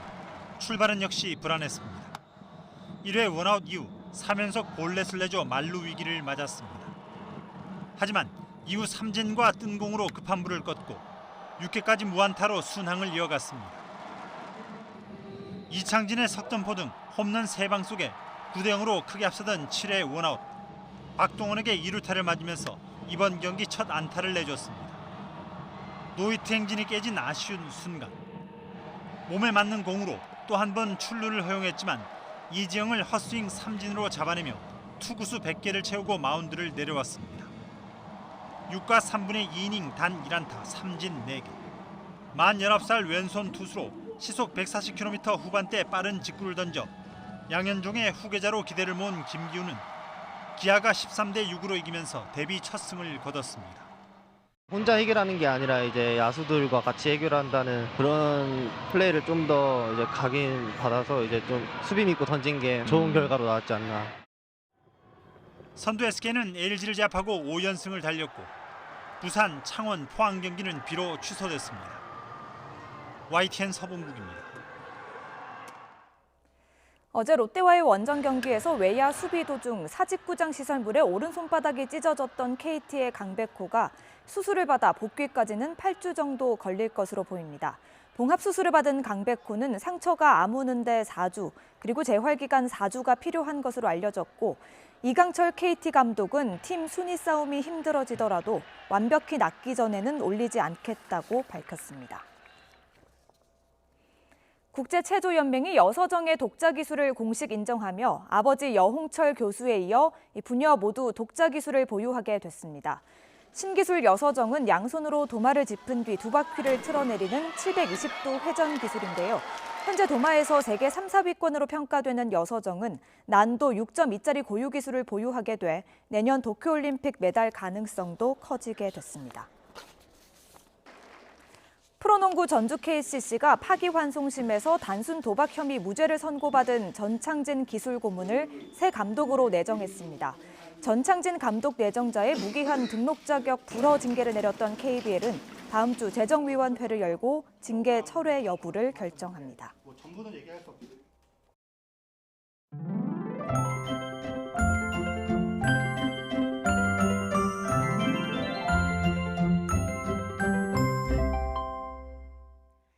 장마 전선이 북상하면서 본격적인 장마가 시작됐습니다. 장맛비가 주춤하는 사이에 내일도 30도 안팎의 무더위는 계속되겠는데요. 내일 서울의 낮 기온은 30도로 오늘과 비슷하겠고요. 비가 내리면서 더위가 쉬어갔던 대구도 내일은 29도까지 낮 기온이 껑충 오르겠습니다. 장맛비는 내일 아침 서쪽 지방을 시작으로 오후에는 대부분 그치겠는데요. 다만 강원과 충북, 경북 지방은 밤까지 이어지는 곳도 있겠습니다. 내일까지 예상되는 비의 양은 경남 남해안에 150mm 이상, 제주도와 지리산 부근에도 최고 100mm 이상의 많은 비가 쏟아지겠는데요. 특히 밤사이 제주와 남해안에는 시간당 30mm 이상의 강한 비가 집중될 것으로 보입니다. 비 피해 없도록 대비를 잘해주시는 게 좋겠습니다. 장마전선은 내일 오후부터 일본 열도 부근으로 잠시 남하하겠고요. 주말에 다시 북상해서 전국에 또 한 차례 장맛비를 뿌릴 전망입니다. 지금까지 날씨 정보였습니다. 미국과 멕시코의 국경지대에서 아빠에게 꼭 매달려 함께 숨진 채 발견된 2살배기 아이의 사진이 지구촌 곳곳을 울리고 있습니다. 터키 해변가에서 시리아 난민 소년 아일란 쿠르디가 익사한 채로 발견된 지 4년이 다 되어가지만 전 세계 어린이들이 목숨을 걸고 강을 또 바다를 건너는 현실이 바뀌지 않았습니다. 어린 영혼들을 애도하는 일 말고 무엇을 할 수 있을까요? 수요일 뉴스나이트 마칩니다. 편안한 밤 보내십시오.